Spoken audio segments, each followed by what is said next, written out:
දැන් පුතේ මේ භූගෝල විද්‍යාව ගැන කතා කරන්න කලින් අපි උසස් පෙළ ගැන කතා කරමු. මම හිතනවා උසස් පෙළ පිළිබඳව දරුවන්ගේ දැනුම උසස් පෙළට විෂයන් තෝරා ගැනීම සහ ඒ වගේම අපි උසස් පෙළට ගිහිල්ලා මොනවද කරන්නේ? ඒක සාමාන්‍ය පෙළට වඩා වෙනස්ද? අනේ ඒ ස්වභාවය පිළිබඳව උසස් පෙළ පිළිබඳව චුට්ටක් අවබෝධයක් ලබා ගැනීමු. භූගෝල විද්‍යාව ගැන කතා කරන්න කලින්. දැන් අපි දන්නවා ශ්‍රී ලංකාවේ තියෙන ප්‍රධාන විභාග තුනක් තියෙනවා. සාමාන්‍යයෙන් පාසල් ශිෂ්‍යයෙක් මුහුණ දිය යුතු. නේද? අපි එකේ පන්තියට ගියාට පස්සේ ටිකෙන් ටික පහේ ශ්‍රේණියට ආවට පස්සේ අපි ශිෂ්‍යත්ව විභාගය ලියනවා. සාමාන්‍ය පුතේ අපි ශිෂ්‍යත්ව විභාගය ගැන කියන්නේ දෙමව්පියන්ගේ විභාගයක් කියලා. මොකද හේතුව තමයි දරුවව ඒ කියන්නේ විභාගයට සූදානම් කිරීම සහ දරුවා කැටුව යෑම දෙමාපියන් විසින් තමයි කරන්නේ. දරුවා තනියෙන් අභ්‍යාස කරලා පාස් වෙනවට වඩා. එහෙම කරන අයත් ඇති සාමාන්‍යයෙන් බොහොම අඩුවෙන් තමයි මේ වගේ ස්වයං පෙළඹුමක් ශිෂ්‍යත්වයේදී ඇති වෙන්නේ දරුවන් තුළ. හරි? ඊට පස්සේ ඔන්න සාමාන්‍ය පෙළ විභාගය එනවා 11 ශ්‍රේණියේදී. දැන් සාමාන්‍ය පෙළ කියලා කියන්නේ අපිට පෙළ පොතේ දීලා තියෙන කරුණු අධ්‍යයනය කිරීමෙන් බොහොම පහසුවෙන් ජය ගන්න පුළුවන් ඉලක්කයක්. ඒක අපේ දරුවෝ තේරුම් අරන් ඉන්න නිසා පුරුදු වෙලා ඉන්නවා අවසාන කාලයේදී පේපර් කරලා හරි එහෙම නැත්නම් ඔය ටියුෂන් ක්ලාස් එකකට ගිහිල්ලා කටපාඩම් කරලා නේද විභාගයේ ගොඩ දා ගන්න. ඒක නිසා තමයි පුතේ ඔයාලට සමහර පාඩම් දැන් මතක නැත්තේ. දැන් භූගෝල විද්‍යාව උසස් පෙළට ඉගෙන ගන්න එන හැමෝම භූගෝල විද්‍යාව O level කරපු අය නෙවෙයිනේ. O level කරපු අයත් ඇති මෙතන. ඒතර ඔය O level වලට ජියෝග්‍රැෆි කරපු අයගේ සමහර පාඩම් වල සමහර කොටස් අහු වෙනවනේ A level වලදී. එතකොට හැබැයි එයාලට ඉගෙන ගත්තද කියලාවත් මතක නැහැ. එහෙම තමයි සාමාන්‍ය. හරි ඒකට හේතුව තමයි අපි අර විභාගයට සූදානම් වෙන්න පාඩම් කරා හිතලා ලියන්න දෙයක් තිබ්බේ නැහැ ලොකුවට. ඉතින් ඒ නිසා මේ අරන් තියෙන දැනුම හරි ඉක්මනින් අමතක වෙනවා. ඒ නිසා අපි O level කතා කරන්නේ පුතේ ගිරාපෝතකයන්ගේ විභාගයක් විදියට. කටපාඩම් කරලා එහෙම තමයි ගොඩක් දුරට විභාගෙට ලියන්නේ. දැන් භූගෝල විද්‍යාව නම් තනිකර කටපාඩම් O level වලදී. මම O level වලටත් උගන්වන ගුරුවරියක් නිසා මම දන්නවා. හරි? ඊළඟට A level. දැන් A level වලට අපිට අවුරුදු 2ක කෝස් එකක් කියලා හිතන්නකෝ. A level කියන්නේ. හැබැයි A level කියන්නේ අර O level මිම්මෙන් මනින්න බෑ. ඒකට හේතුව තමයි විශ්වවිද්‍යාලයට බුද්ධිමතුන් තෝරන විභාගයක් තමයි A level කියලා කියන්නේ. ඉතින් මේක හරිම තරඟකාරී. හරිම තරඟකාරී. ලක්ෂ 6ක් විතර විභාගෙට ලියනවා. 45000ක් විතර තමයි විශ්වවිද්‍යාලයට යන්නේ. මේ පාර තමයි මේ 45000ක් ගත්තේ නැත්නම් 25000ක් 30000ක් ඒ වගේ තමයි විශ්වවිද්‍යාල වලට ගියේ. ඒක නිසා මේක තමයි ගේම් එක. මේක තමයි ලංකාවේ තියෙන විශාලතම තරඟ විභාගය කියලා හිතන්නේ. ඒ වගේම තමයි Tamanගේ දැනුම කුසලතාවය, හැකියාව, ආශාව අන්න ඒවා බලපානවා A level විභාගෙදී. දැන් O level වලදී කටපාඩම් කරලා වගේනේ අපි පාස් වුනේ. එහෙම කටපාඩම් කරලා පාස් වෙන්න පුළුවන් විෂයනුත් තිබ්බා. හැබැයි A level වල කටපාඩම් කරලා පාස් වෙන්න පුළුවන් විෂයන් කියලා දේවල් ඇත්තේ නැහැ. ඒ හැම දෙයකටම අපිට අවබෝධය අවශ්‍ය වෙනවා. හිතලා ලියන්න කියලා අපි කියන්නේ. අන්න එහෙම ස්වභාවයක් තියෙනවා A level වල. මොන විෂය ගත්තත් එහෙම තමයි. ඒ නිසා A level විභාගය සමහරලාට O level A9 ගත්ත සමහර දරුවන්ට A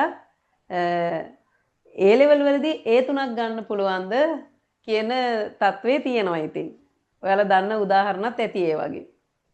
හැබැයි සමහරු ඉන්නවා ඒගොල්ලන් ඉතින් හොඳට දැනුම බුද්ධිය පුහුණු කරලා තියෙනවා. O level වලදී A9 දාලා A level වලදී A3ක් දාලා සමහරට අයිලන්ඩ් රෑන්ක්ස් දාලා විශ්වවිද්‍යාලය යන අය ඉන්නවා. ඉතින් ඒක පුතේ දරුවන් දැනුම පුහුණු කරලා තියෙන ආකාරය අනුව තමයි තීරණය වෙන්නේ. ඉතින් A level කියලා කියන්නේ නිසා තීරණාත්මක විභාගයක්. තීරණාත්මක කඩයිමක්. දැන් ඔයා කවුද වෙන්නේ කියන එක තීරණය වෙන්නේ A level වලින්. දැන් ඔයා තෝරගන්න ස්ට්‍රීම් එක අනුව. දැන් බයෝ සයන්ස් කරන්න ඕනේ ડોක්ටර් කෙනෙක් වෙන්න නම්.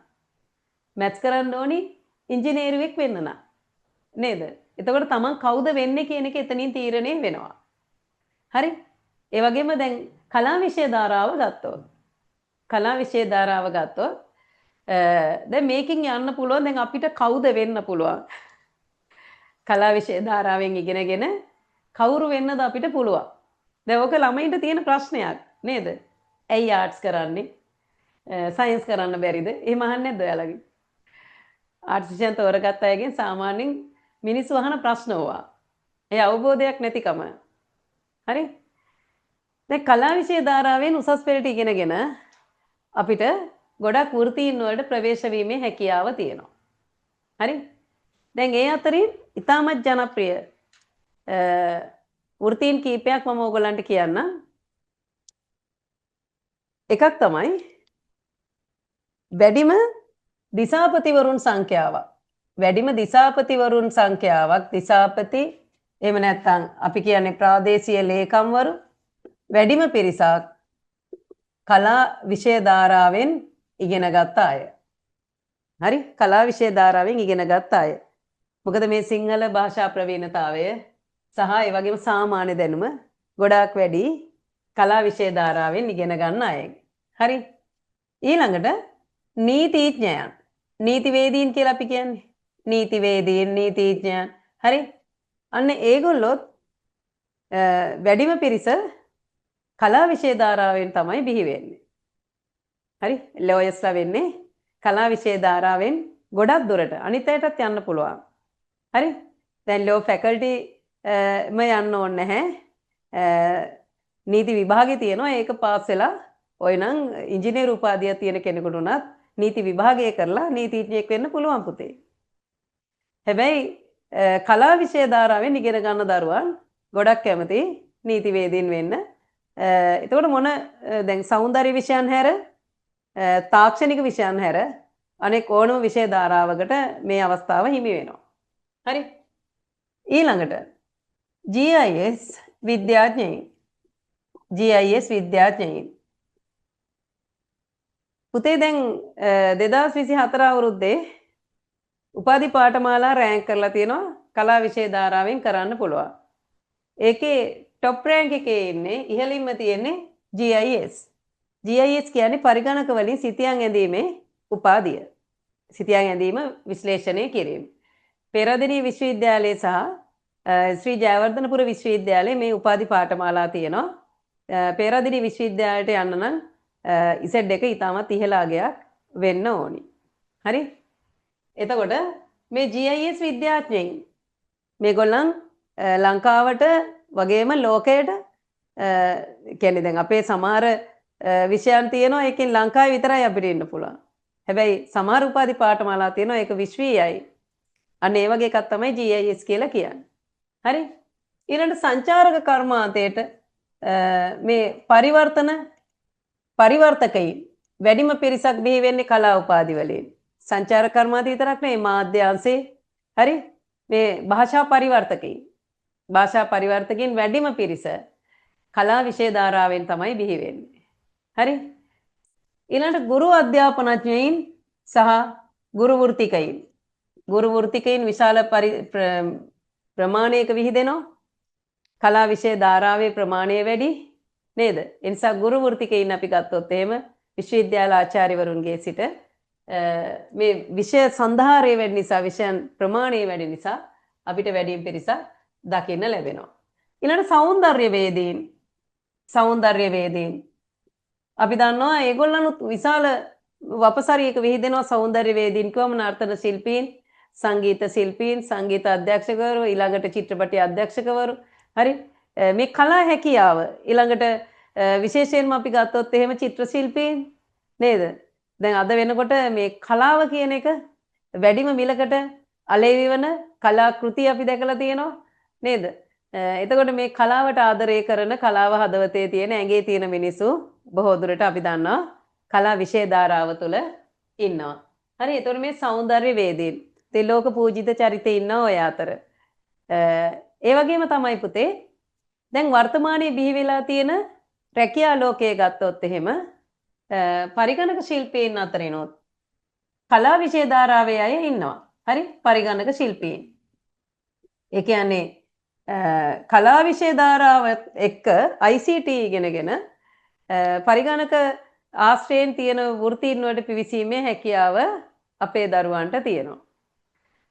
මේ අතරින් මේ සෞන්දර්යවේදීන් හැර ඉතින් භූගෝල විද්‍යාවත් එක්ක සෞන්දර්ය විෂයන් කරොත් ඒගොල්ලන්ට මේ උපාධි ලබා ගන්න පුළුවන්. ගොඩක් අය ඉන්නවනේ ඉතින්.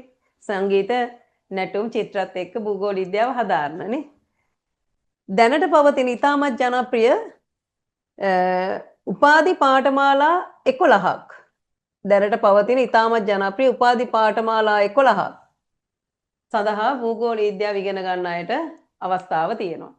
ඉතින් මම ඕගොල්ලන්ට උසස් පෙළට යන්න ඉන්න දරුවෝ නිසා විෂයන් තෝරගන්න පෙර මම ඉතාමත් කාරුණිකව ඉල්ලා සිටිනවා ඕගොල්ලන් අනිවාර්යෙන් මෙන්න මේ පොත බලන්න විශ්වවිද්‍යාල ප්‍රවේශ අත්පොත. විශ්වවිද්‍යාල ප්‍රවේශ අත්පොත. මේ විශ්වවිද්‍යාල ප්‍රවේශ අත්පොත බලන්න. එතකොට ඕගොල්ලන්ට විෂයන් තෝරා ගැනීම හරි පහසු වෙනවා පුතේ. මේකේ මල් ළඟ තියෙන PDF එකක් කොයි නම් මම මේක දාන්නම් ඔයාලගේ group එකට. පිටු 200 ගානක පොතක් මේක. ඉතින් ඔයාලට පුළුවන් මේ උපාධි පාඨමාලාවත් එක්ක මට විශ්වවිද්‍යාලයේදී කරන්න පුළුවන් උපාධි පාඨමාලා මොනවද? ඒකට මම තෝරගන්න ඕන විෂයන් මොනවද? හරි? දැන් පළමු විෂය දාලා තියෙන දැන් මේ විෂය සමග තවත් විෂයක් දෙවෙනි කාණ්ඩේ පහත දක්වා ඇති තවත් විෂයක් කරන්න ඕනේ. දැන් සමහර දරුවෝ ඉන්නවා එක විෂයක් තියෙනවා ඒ දෙවෙනි කාණ්ඩේ තව විෂයක් නැහැ. ඒතකොට ඒ උපාධිය අපිට ඉල්ලන්න බෑ. ඒ වගේම ඕගොල්ලන්ගේ පාසල් යන දරුවන් නම් සමහර දරුවෝ පාසල් යන්නේ නැතුවනේ උසස් පෙළ කරන්නේ. නේද? දැන් එහෙම ඉන්නවා. එහෙම පුළුවන් ඇත්තටම. එතකොට මේ පෞද්ගලික අපේක්ෂකයෙක් විදිහට විභාගයට ඉදිරිපත් වෙන්න පුළුවන්. එතකොට Taman කැමති ඕනම විෂයන් 3ක් කරන්න පුළුවන්. නමුත් පාසලකට ඇතුළු වෙනකොට අපි දන්නවා පුතේ පාසලේ දීලා තියෙන විෂය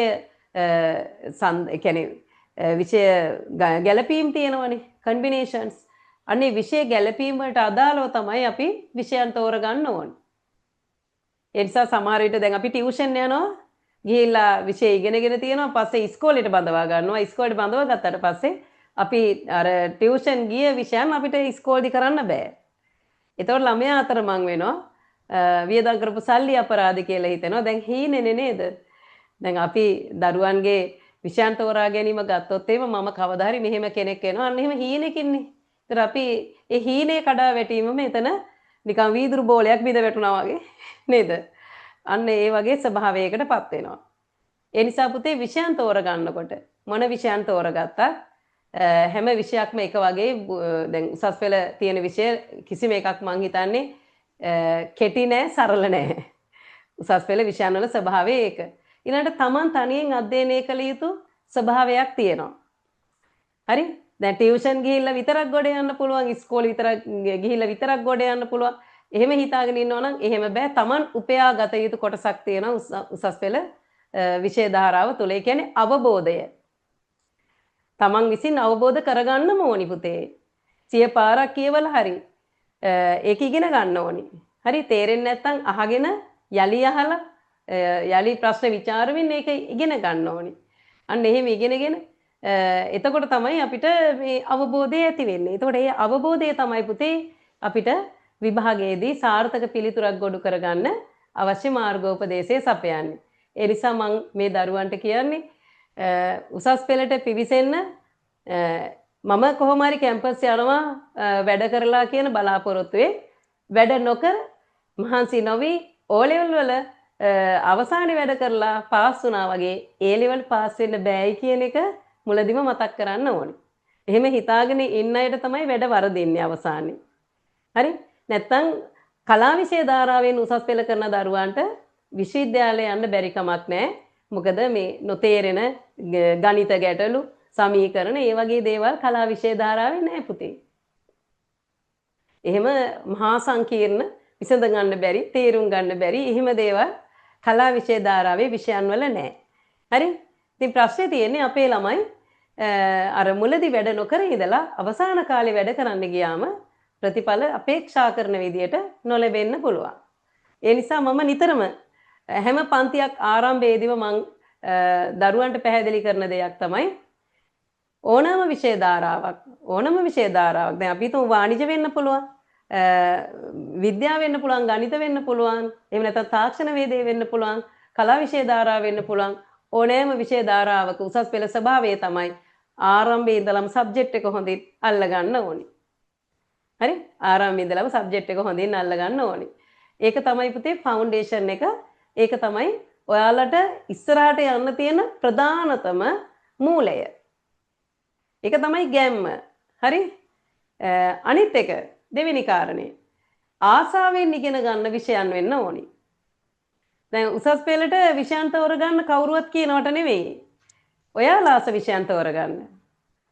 ඒක කවුරුවත් කියනවට කරන්න එපා. මොකද ඒක බෝරින් වෙන්න පුළුවන් පස්සේ. අරයා කිව්ව නිසානේ මම මේ සබ්ජෙක්ට් එක ගත්තේ. අම්මා කිව්ව නිසානේ, තාත්තා කිව්ව නිසානේ. එහෙම නෙවෙයි. දැන් ස්වාධීනයිනේ. නේද? උසස් පෙළට එන්නේ දැනුම තියෙන, හැකියාවන් තියෙන, ස්වයං තීරණ ගන්න පුළුවන් දරුවෝ. ඒ නිසා Taman ආස පැත්තෙන් ඉස්සරහට යන්න පුතේ. Taman ආස පැත්තෙන් ඉස්සරහට යන්න. හරි? දැන් ඔයාලා ජියෝග්‍රැෆි තෝරගත්තා නම් දැන් තෝරගත්ත නිසානේ ඇවිල්ලා ඉන්නේ නේද? ජියෝග්‍රැෆි තෝරගත්තා නම් දැන් ඔයාලා ආස තැනක් ඇතිනේ ජියෝග්‍රැෆි වල. දැන් ජියෝග්‍රැෆි ගැන මම ඉස්සරහට කතා කරනවා. හරි? අන්න ඒක තමයි ඔයාලට දැනෙන්න ඕන දේ. දැන් මම ආසාවෙන් මේක ඉගෙනනවා මට පුළුවන් ජියෝග්‍රැෆි. හොඳ අදිෂ්ඨානයක් තියෙන්න ඕනේ. මං ආසයි ජියෝග්‍රැෆි වලට. අන්න එහෙම යන්න ඕනේ. දැන් විචිකිච්ඡාවකින් විෂයන් තෝරගන්න එපා.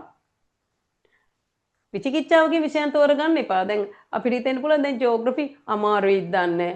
අරයත් අමාරුයි කිව්වා, මෙයත් අමාරුයි කිව්වා. එහෙම තෝරගන්න එපා. හරි? එහෙම අමාරුවක් නෑ ජියෝග්‍රැෆි වල. මම කියවනේ තේරුම් ගන්න බැරි කිසිම දෙයක් නැහැ. කලා විෂය ධාරාවේ කිසිම විෂයක. හරි?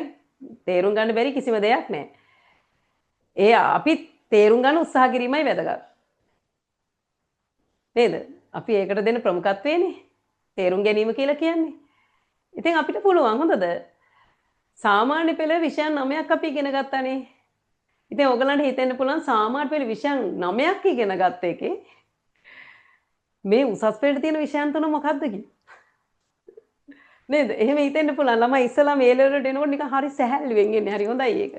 අයියෝ ඕක මොකද්ද? විෂයන් තුනයි. ආවට පස්සේ තේරෙයි මේ විෂයන් තුනක් අර විෂයන් 9 මොනවාද? මේ විෂයන් එක විෂයක් ගත්තොත් එහෙම ඒ විෂය පරාසය ඒ තරම් විශාලයි. ඒක නිසා බය කරන්න ඒව නෙවෙයි කියන්නේ. උසස් පෙළ කියලා කියන්නේ ඔයාලා මෙතෙක් ඉගෙන ගත්තට වඩා වැඩි විෂය සම්දාරයක්, වැඩි අවබෝධයකින් ඉගෙන ගැනීමක් කියන එක තේරුම් අරගන්න උසස් පෙළට එනකොටම. උසස් පෙළට එනකොටම මේක තේරුම් ගන්න පුතේ. එතකොට තමයි ඔයාලට මේ සතා මොන වගේද කියලා තේරුම් ගත්තට පස්සේ වැඩේ ලේසි. හොඳද? සතා මොන වගේද කියලා තේරුම් ගත්තාම පුතේ වැඩේ ලේසි. ඒ නිසා උසස් පෙළ කඩයිමක් මේක තමයි ලංකාවේ තියෙන තරඟකාරීම විභාගය. හැබැයි ඒක ගේමක් නෑ මුලින් ඉඳලා අල්ලා යන ළමයෙකුට. ඒක නිසා මම ඕගොල්ලන්ට මුලදිම සුබ ප්‍රාර්ථනා කරනවා මේ ඉන්න හැමෝටම විශ්වවිද්‍යාල වරම් ලැබේවා කියලා. එහෙම හැකියාවක් තියෙනවා. අපිත් එක්ක වැඩ කරන දරුවන්ට විශේෂයෙන් විභාගය අමාරු වෙන්නේ නෑ පුතේ. අපි මුලින් ඉඳලම මේ අවශ්‍ය ෆවුන්ඩේෂන් එක දෙනවා. හරි? හොඳයි. ඊළඟට විෂයන් අතරින් භූගෝල විද්‍යාව ගැන මම ඔයගොල්ලන්ට කතා කරන්න හදන්නේ. භූගෝල විද්‍යාව කියන්නේ මොන වගේ විෂයක්ද? ඉස්සෙල්ලා මෙහෙම කතා කරමුකෝ. භූගෝල විද්‍යාව කරලා අපි කවුද වෙන්නේ? දැන් ළමයිට තියෙන ප්‍රශ්න ඕවා. නේද? දැන් මේ ජියෝග්‍රැෆි කරලා කවුද ටීචර් වෙන්න පුළුවන්? නේද? වෙන්න බැරි කවුද කියලායි මට අහන්න ඕනි. දැන් අපිට මෙහෙමයි දැන් කලා විෂය ධාරාව කරලා අපිට ඉංජිනේරුවෙක් හෝ නීති මේ වෛද්‍යවරයෙක් වෙන්න බෑ ඔයාලා දන්නවනේ. නේද? හැබැයි පුතේ භූගෝල විද්‍යාව කියලා කියන්නේ ශ්‍රී ලංකාවේ කලා විෂය ධාරාවය තුල තියෙන විෂයක් තමයි. හැබැයි ලෝකයේ ගොඩක් රටවල් වල විශේෂයෙන් යුරෝපා රටවල් වල උතුරු ඇමරිකාවේ ඒක විද්‍යාංශයේ තියෙන විෂයක්. විද්‍යාංශයේ තියෙන විෂයක්. දැන් භූගෝල විද්‍යාව ඉගෙන ගන්න පුළුවන් කලා විෂය ධාරාව හදාරන දරුවන්ට, තාක්ෂණ වේදේ විෂය ධාරාව හදාරන දරුවන්ට සහ වාණිජ විෂය ධාරාව හදාරන දරුවන්ට. උසස් පෙළ මේ විෂය ධාරා තුන හදාරන දරුවන්ට භූගෝල විද්‍යාව විෂය හැදෑරීමේ අවස්ථාව තියෙනවා. ඒතර භූගෝල විද්‍යාව උපාධි පාඨමාලාවක් විදිහට වෙනම භූගෝල විද්‍යා අධ්‍යයන අංශ තියෙනවා සෑම විශ්වවිද්‍යාලයකම පාහේ. එතකොට ඒක කලාංශයෙන් BA උපාධි ශාස්ත්‍රවේදී ගෞරව උපාධියක් ලබා ගන්න පුළුවන් භූගෝල විද්‍යාව සම්බන්ධයෙන්. ඒතර දැන් ටීචර් පෙරදෙණිය විශ්වවිද්‍යාලයේ භූගෝල විද්‍යාව පිළිබඳ ගෞරව උපාධියක් ලබා ගත්ත කෙනෙක්. මම 2003 දී තමයි විශ්වවිද්‍යාලේ අවුට් උනේ. ඔයාලා ඉපදිලා නැහැ හොඳේ. ඔයාලා ඉපදිලා නැහැ විතරක් නෙවෙයි සමහර විට ඔයාලගේ දෙමව්පියෝම අපේ වයස්වල ඇති. ඉතින් මේ විශ්වවිද්‍යාල ජීවිතය ගැන කියනවා නම් විශ්වවිද්‍යාල තුල භූගෝල විද්‍යාව ඉගෙන ගන්නත් දරුවන්ට භූගෝල විද්‍යාව හැර තවත් විෂය පාඨමාලා හැදෑරීමේ හැකියාව තියෙනවා. දැන් වර්තමානයේදී භූගෝල විද්‍යාව ඉගෙන ගන්න දරුවන් අතර වඩාත්ම ජනප්‍රිය සහ මේ වෙනකොට ඉතාමත් ඉහළ පිළිගැනීමක් තියෙන්නේ භූගෝලීය තොරතුරු විද්‍යාව කියන උපාධිය. ඒතර භූගෝලීය තොරතුරු විද්‍යාව උපාධිය ලබා ගැනීම සඳහා සුදුසුකම් ලබන්නේ ඉසෙඩ් අගය 1.8ට වැඩි සිසුන්. ඒතර ඉසෙඩ් අගය 1.8ට වැඩි වෙන්න නම් ඉසෙඩ් අගයේ ඉහළ විෂයන් 3ක් කිරීම හෝ ඕනම විෂයකින් ලකුණු 85කට වඩා වැඩි ලකුණු ප්‍රමාණයක් ලබාගෙන ඉසෙඩ් අගය වැඩි කරගන්න ඕනේ අපි. අන්න ඒක ගැන කියමු. ඒ 3ක් ලබාගත්ත පමණින් කැම්පස් යන්න පුළුවන්ද කියන එක ප්‍රශ්නයක් ඉතින්. හරි? ලකුණුයි වැදගත් වෙන්නේ පුතේ. ඒ සාමාර්ථය නෙවෙයි. දැන් ඒ සාමාර්ථය අපි මේ බ්‍රේකර්ස් ගත්තොත් එහෙම ඒ සාමාර්ථයක් ලැබෙනවා ලකුණු 75ට වැඩි නම්. හරි? ලකුණු නිගන්නේ. හරි? ලකුණු 75ට වැඩි නම් අපිට ඒ සාමාර්ථයක් ලැබෙනවා. ඒ සාමාර්ථයක් ලැබෙනවා. එතකොට ඉසෙඩ් අගය තීරණය වෙන්නේ. දැන් අපිට තියෙනවා දිස්ත්‍රික්කයකට සහ විෂයකට ඉසෙඩ් අගයක්. හරි? මේ ඉසෙඩ් අගය තීරණය වෙනවා කරුණු දෙකක් මත. එකක් තමයි යම්කිසි දිස්ත්‍රික්කයක ඒ විෂය ධාරාව හදාරන ශිෂ්‍ය සංඛ්‍යාව අනුව. ශිෂ්‍ය සංඛ්‍යාව වැඩි නම් ඉසෙඩ් අගය පහළට එනවා. ශිෂ්‍ය සංඛ්‍යාව අඩුයි නම් ඉසෙඩ් අගය වැඩි වෙනවා. දැන් අපේ හැමදාමත් ඉසෙඩ් අගය ඉහළ මට්ටමක තියෙනවා. මොකද භූගෝල විද්‍යාව හදාරන ශිෂ්‍ය සංඛ්‍යාව අඩුයි. ඒ එකක්. අනිත් එක තමයි ඉසෙඩ් අගය වාර්ෂිකව දෝලණය වෙනවා. එක අවුරුද්දෙන් අවුරුද්දට ඉසෙඩ් අගය දෝලණය වෙනවා. ඒ යම්කිසි විෂයක් හදාරන ශිෂ්‍ය සංඛ්‍යාවේ සමත් ප්‍රතිශතය අනුව පුතේ. හරි? දැන් අපි හිතමු භූගෝල විද්‍යාව පේපර් එක අමාරු වෙලා. AB සාමාර්ථ ප්‍රමාණය අඩු වෙනවා. ඔන්න එතකොට ඉසෙඩ් එක නගිනවා. හරි? දැන් අපි හිතමු භූගෝල විද්‍යාව පේපර් එක ලේසි වෙලා. AB සාමාර්ථ වැඩි ප්‍රමාණයක් ආවා. එතකොට ඉසෙඩ් එක අඩු වෙනවා. සාපේක්ෂව අඩු වෙනවා. හැබැයි බොහොම අඩු මට්ටමකට ඇවිල්ලා නැහැ කවදාවත් භූගෝල විද්‍යාවේ.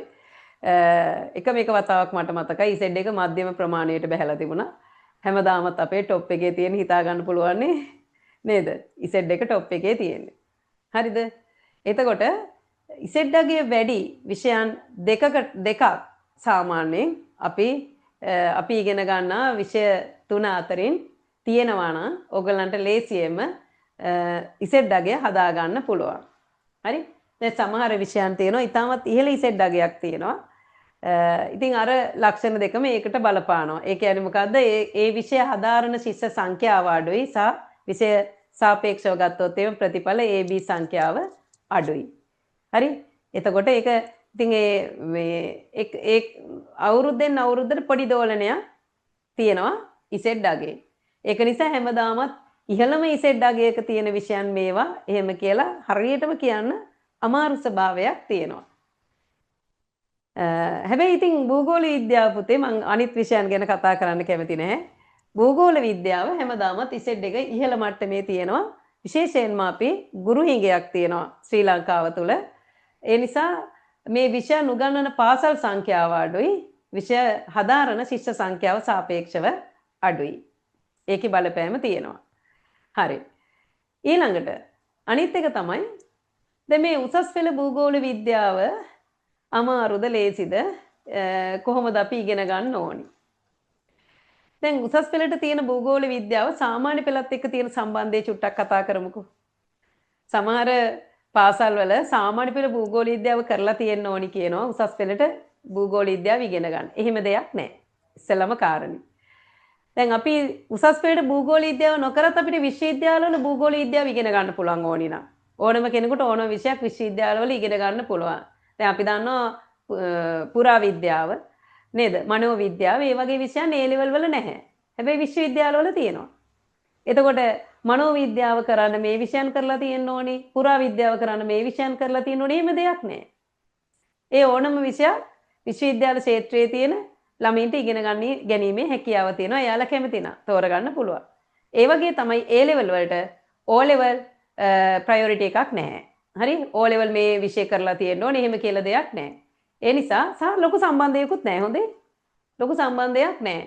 ඒ කියන්නේ ලොකු සම්බන්ධයක් නැහැ කියන්නේ සමහර ඉතින් මේ එකම විෂය නම් පොඩි ෆවුන්ඩේෂන් එකක් තියෙනවනේ O level වල. නේද? භූගෝල විද්‍යාව කියන්නේ මේකයි කියන එක O level කරපු ළමෙක් සාමාන්‍යයෙන් දන්නවා. සාමාන්‍යයෙන් දන්නවා. නේද? දැන් අපි ඇත්තටම භූගෝල විද්‍යාව කියන්නේ මිනිස් පරිසර සම්බන්ධතාවය අධ්‍යයනය කිරීම. භෞතික භූදර්ශනය, සංස්කෘතික භූදර්ශනය කාලීනව එක වෙනස් වෙන හැටි. හරි? අන්න ඒවා ඉගෙන ගන්න එක තමයි මේ පරිසරයත් එක්ක තියෙන සම්බන්ධතාවය ඉගෙන ගන්න එක තමයි භූගෝල විද්‍යාව කියලා කියන්නේ. ලොකු දෙයක් නැහැ එතන. හරි?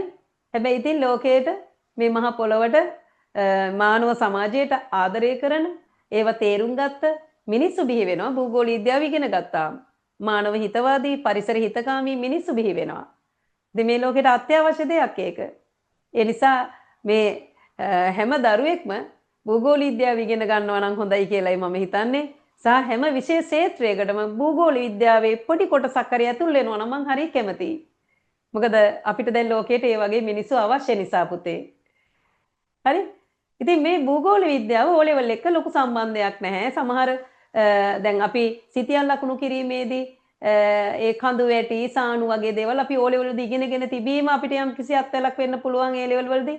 ඊළඟට මෙට්‍රික් සිතියන් අධ්‍යයනය කරනකොට O level වලදී යම් කිසි දැනගත දැනුමක් අපිට අදාළ වෙන්න පුළුවන් A level වලදී. හැබැයි ඔය හැම දෙයක්ම A to Z A level වල උගන්වනවා. හරි? ඉතින් මම කියන්නේ ළමයින්ට මං උගන්වනකොට මගෙන් ඉගෙනගත්ත දරුවන්ට උනත් මම A level වලට ජියෝග්‍රැෆි කරන ළමයින්ට කියන්නේ මැරිලා ඉපදුනා වගේ ඉගෙන ගන්න ඕනේ A level වලදී. ඒ කියන්නේ O level දැනුම අමතක කරලා මේ A level වලට ඇවිල්ලා ඉගෙන ගන්න කියලා. මොකද O level එක A level දැන් O level එකක් ගත්ත ළමයෙක් හිතාන ඉන්න පුළුවන් A level මොකද්ද මොන කච්චක්ද A level අයියෝ මට ජියෝග්‍රැෆි වලට එකක් තියෙනවා. එහෙම හිතන්න පුළුවන්. එහෙම හිතලා වැඩ වරද්ද ගන්න පුළුවන්. හැබැයි මේක මේ A level කියලා කියන්නේ ඊට වඩා හාත්පසින්ම වෙනස්. එතකොට එයා අර මං කියන්නේ මැරිලා ඉපදුනා වගේ ඉගෙන ගන්න ඕනේ. හරි? නොදන්නවා වගේ. කියන්නේ දන්නේම නැහැ වගේ. මොකද ඊට වඩා අපි ගැඹුරට ඉගෙන ගන්නවා ඇත්තටම. දන්නේම නැහැ වගේ ඉගෙන ගන්නකොට පුංචි දේත් හොඳට ඉගෙන ගන්නවා. දන්නවා කියලා හිතාගෙන ඉන්නේ නැහැ. එතකොට එයාට හොඳට මේ සබ්ජෙක්ට් එක පිහිටනවා. ඒක නිසා O level නොකරපු ළමයි ජියෝග්‍රැෆි කරන එක හොඳයි. ජියෝග්‍රැෆි ඒගොල්ලන්ට කිසිම ප්‍රශ්නයක් වෙන්නේ නැහැ. ඒ වගේම තමයි පුතේ උසස් පෙළ භූගෝල විද්‍යාවේදී කියන්නේ දැන් සාමාන්‍යයෙන් ඕනම කොටසක් මුලින් ඉඳලම පැහැදිලිව පිළිවෙලට උගන්වනවා. ඒක නිසා මූලික දැනුමක් අවශ්‍යයි. මම ජියෝග්‍රැෆි කරලා නැහැ නේ A level වලට ජියෝග්‍රැෆි කරාට කියලා කවුරු හරි බයෙන් ඉන්නවනම් අදාළම නැහැ ඒක. හරි බය වෙන දෙයක් ඇත්තෙම නැහැ. ඕගොල්ලන්ට හොඳට කරගන්න පුළුවන්. ඇත්තට මගේ රෑන්ක් දාලා ඉන්න ළමයි ගොඩක් නෙමෙයි ඔක්කොම වගේ O level වලට ජියෝග්‍රැෆි කරපු ළමයි නෙමෙයි. ඒගොල්ලන් අලුතෙන්ම ජියෝග්‍රැෆි ඉගෙන ගත්තා A level වලදී. හොඳට ඉගෙන ගත්තා. අපි හොඳට උගන්වනවා. ඉතින් ඒගොල්ලන්ට මේ විභාගයේ ලොකු ගැටලුවක් වුණේ නැහැ. 2022 දී අයිලන්ඩ් දෙක ඉන්නවා පුතේ ටීචර්ගේ. මගේ පාසලේම දරුවෙක් මගෙන් ඉගෙන ගත්තේ. ඉතින් ටියුෂන් උත් ආවා අපේ. ඉතින් එයා O level වලට කරලා තිබුණෙත් නැහැ. ඒ වගේම දැන් මේ අවුරුද්දේ රෑන්ක් 6ක් ඉන්නවා. ඉතින් මේ රෑන්ක් 6ම O level වලට ජියෝග්‍රැෆි ඉගෙන ගත්තයි නෙමෙයි. ඉතින් ඒගොල්ලන් උසස් පෙළට විතරක් භූගෝල විද්‍යාව ඉගෙන ගත්ත අය. එදාට උගන්වන එක හරියට ග්‍රහණය කරගෙන පාඩම් කරගෙන ඒක පිළිවෙලට අරන් ගියා නම් එච්චරයි. ඉතින් ඒක නිසා බය වෙන්න එපා. O level දැනුමක් අවශ්‍යයි කියලා හිතන දරුවන්ටයි මම මේ කතාව කිව්වේ. ඊළඟට විශ්වවිද්‍යාලය ගියාට පස්සේ කවුද අපිට වෙන්න පුළුවන් කියන කතන්දරනේ මම මේ කියාවේ. හරි? මේ විශ්වවිද්‍යාල වලට ගියාට පස්සේ පුතේ අපිට විද්‍යාවේදී උපාධි හැදෑරීමේ හැකියාව තියෙනවා. භූගෝල විද්‍යාව උසස් පෙළට ඉගෙනගත්ත දරුවන්ට.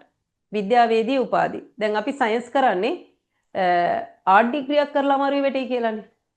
දැන් එහෙම හිතාගෙන ඉන්න අයට මම මේ කියන්නේ. එහෙම හිතාගෙන ඉන්න අයට මම මේ කියන්නේ ඕගොල්ලන්ට පුළුවන් මේ භූගෝල විද්‍යාව ඉගෙන ගැනීම තුළ ඒ ලෙවල් වලට විශ්වවිද්‍යාලවල තියෙන සමහර විද්‍යාවේදී උපාධි වලට ඉල්ලුම් කරන්න.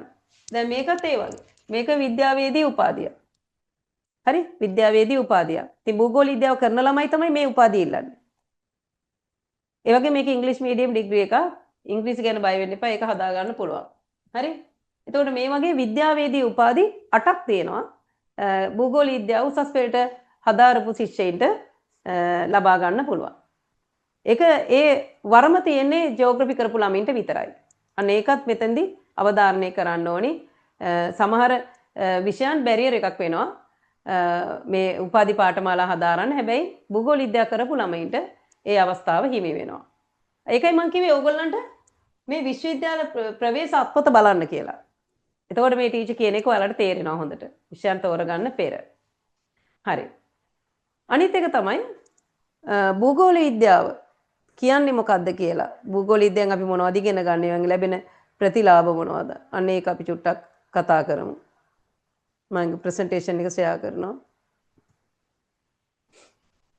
මම ඕගොල්ලන්ට සුබ පතනවා ඒ වගේම භූගෝල විද්‍යාව ඉතාමත් හොඳින් අධ්‍යයනය කරලා ලෝකෙට වැඩ ඇති රටට ලෝකයට ආදරය කරන දරුවෙක් දැරියක් වෙන්න කියලා.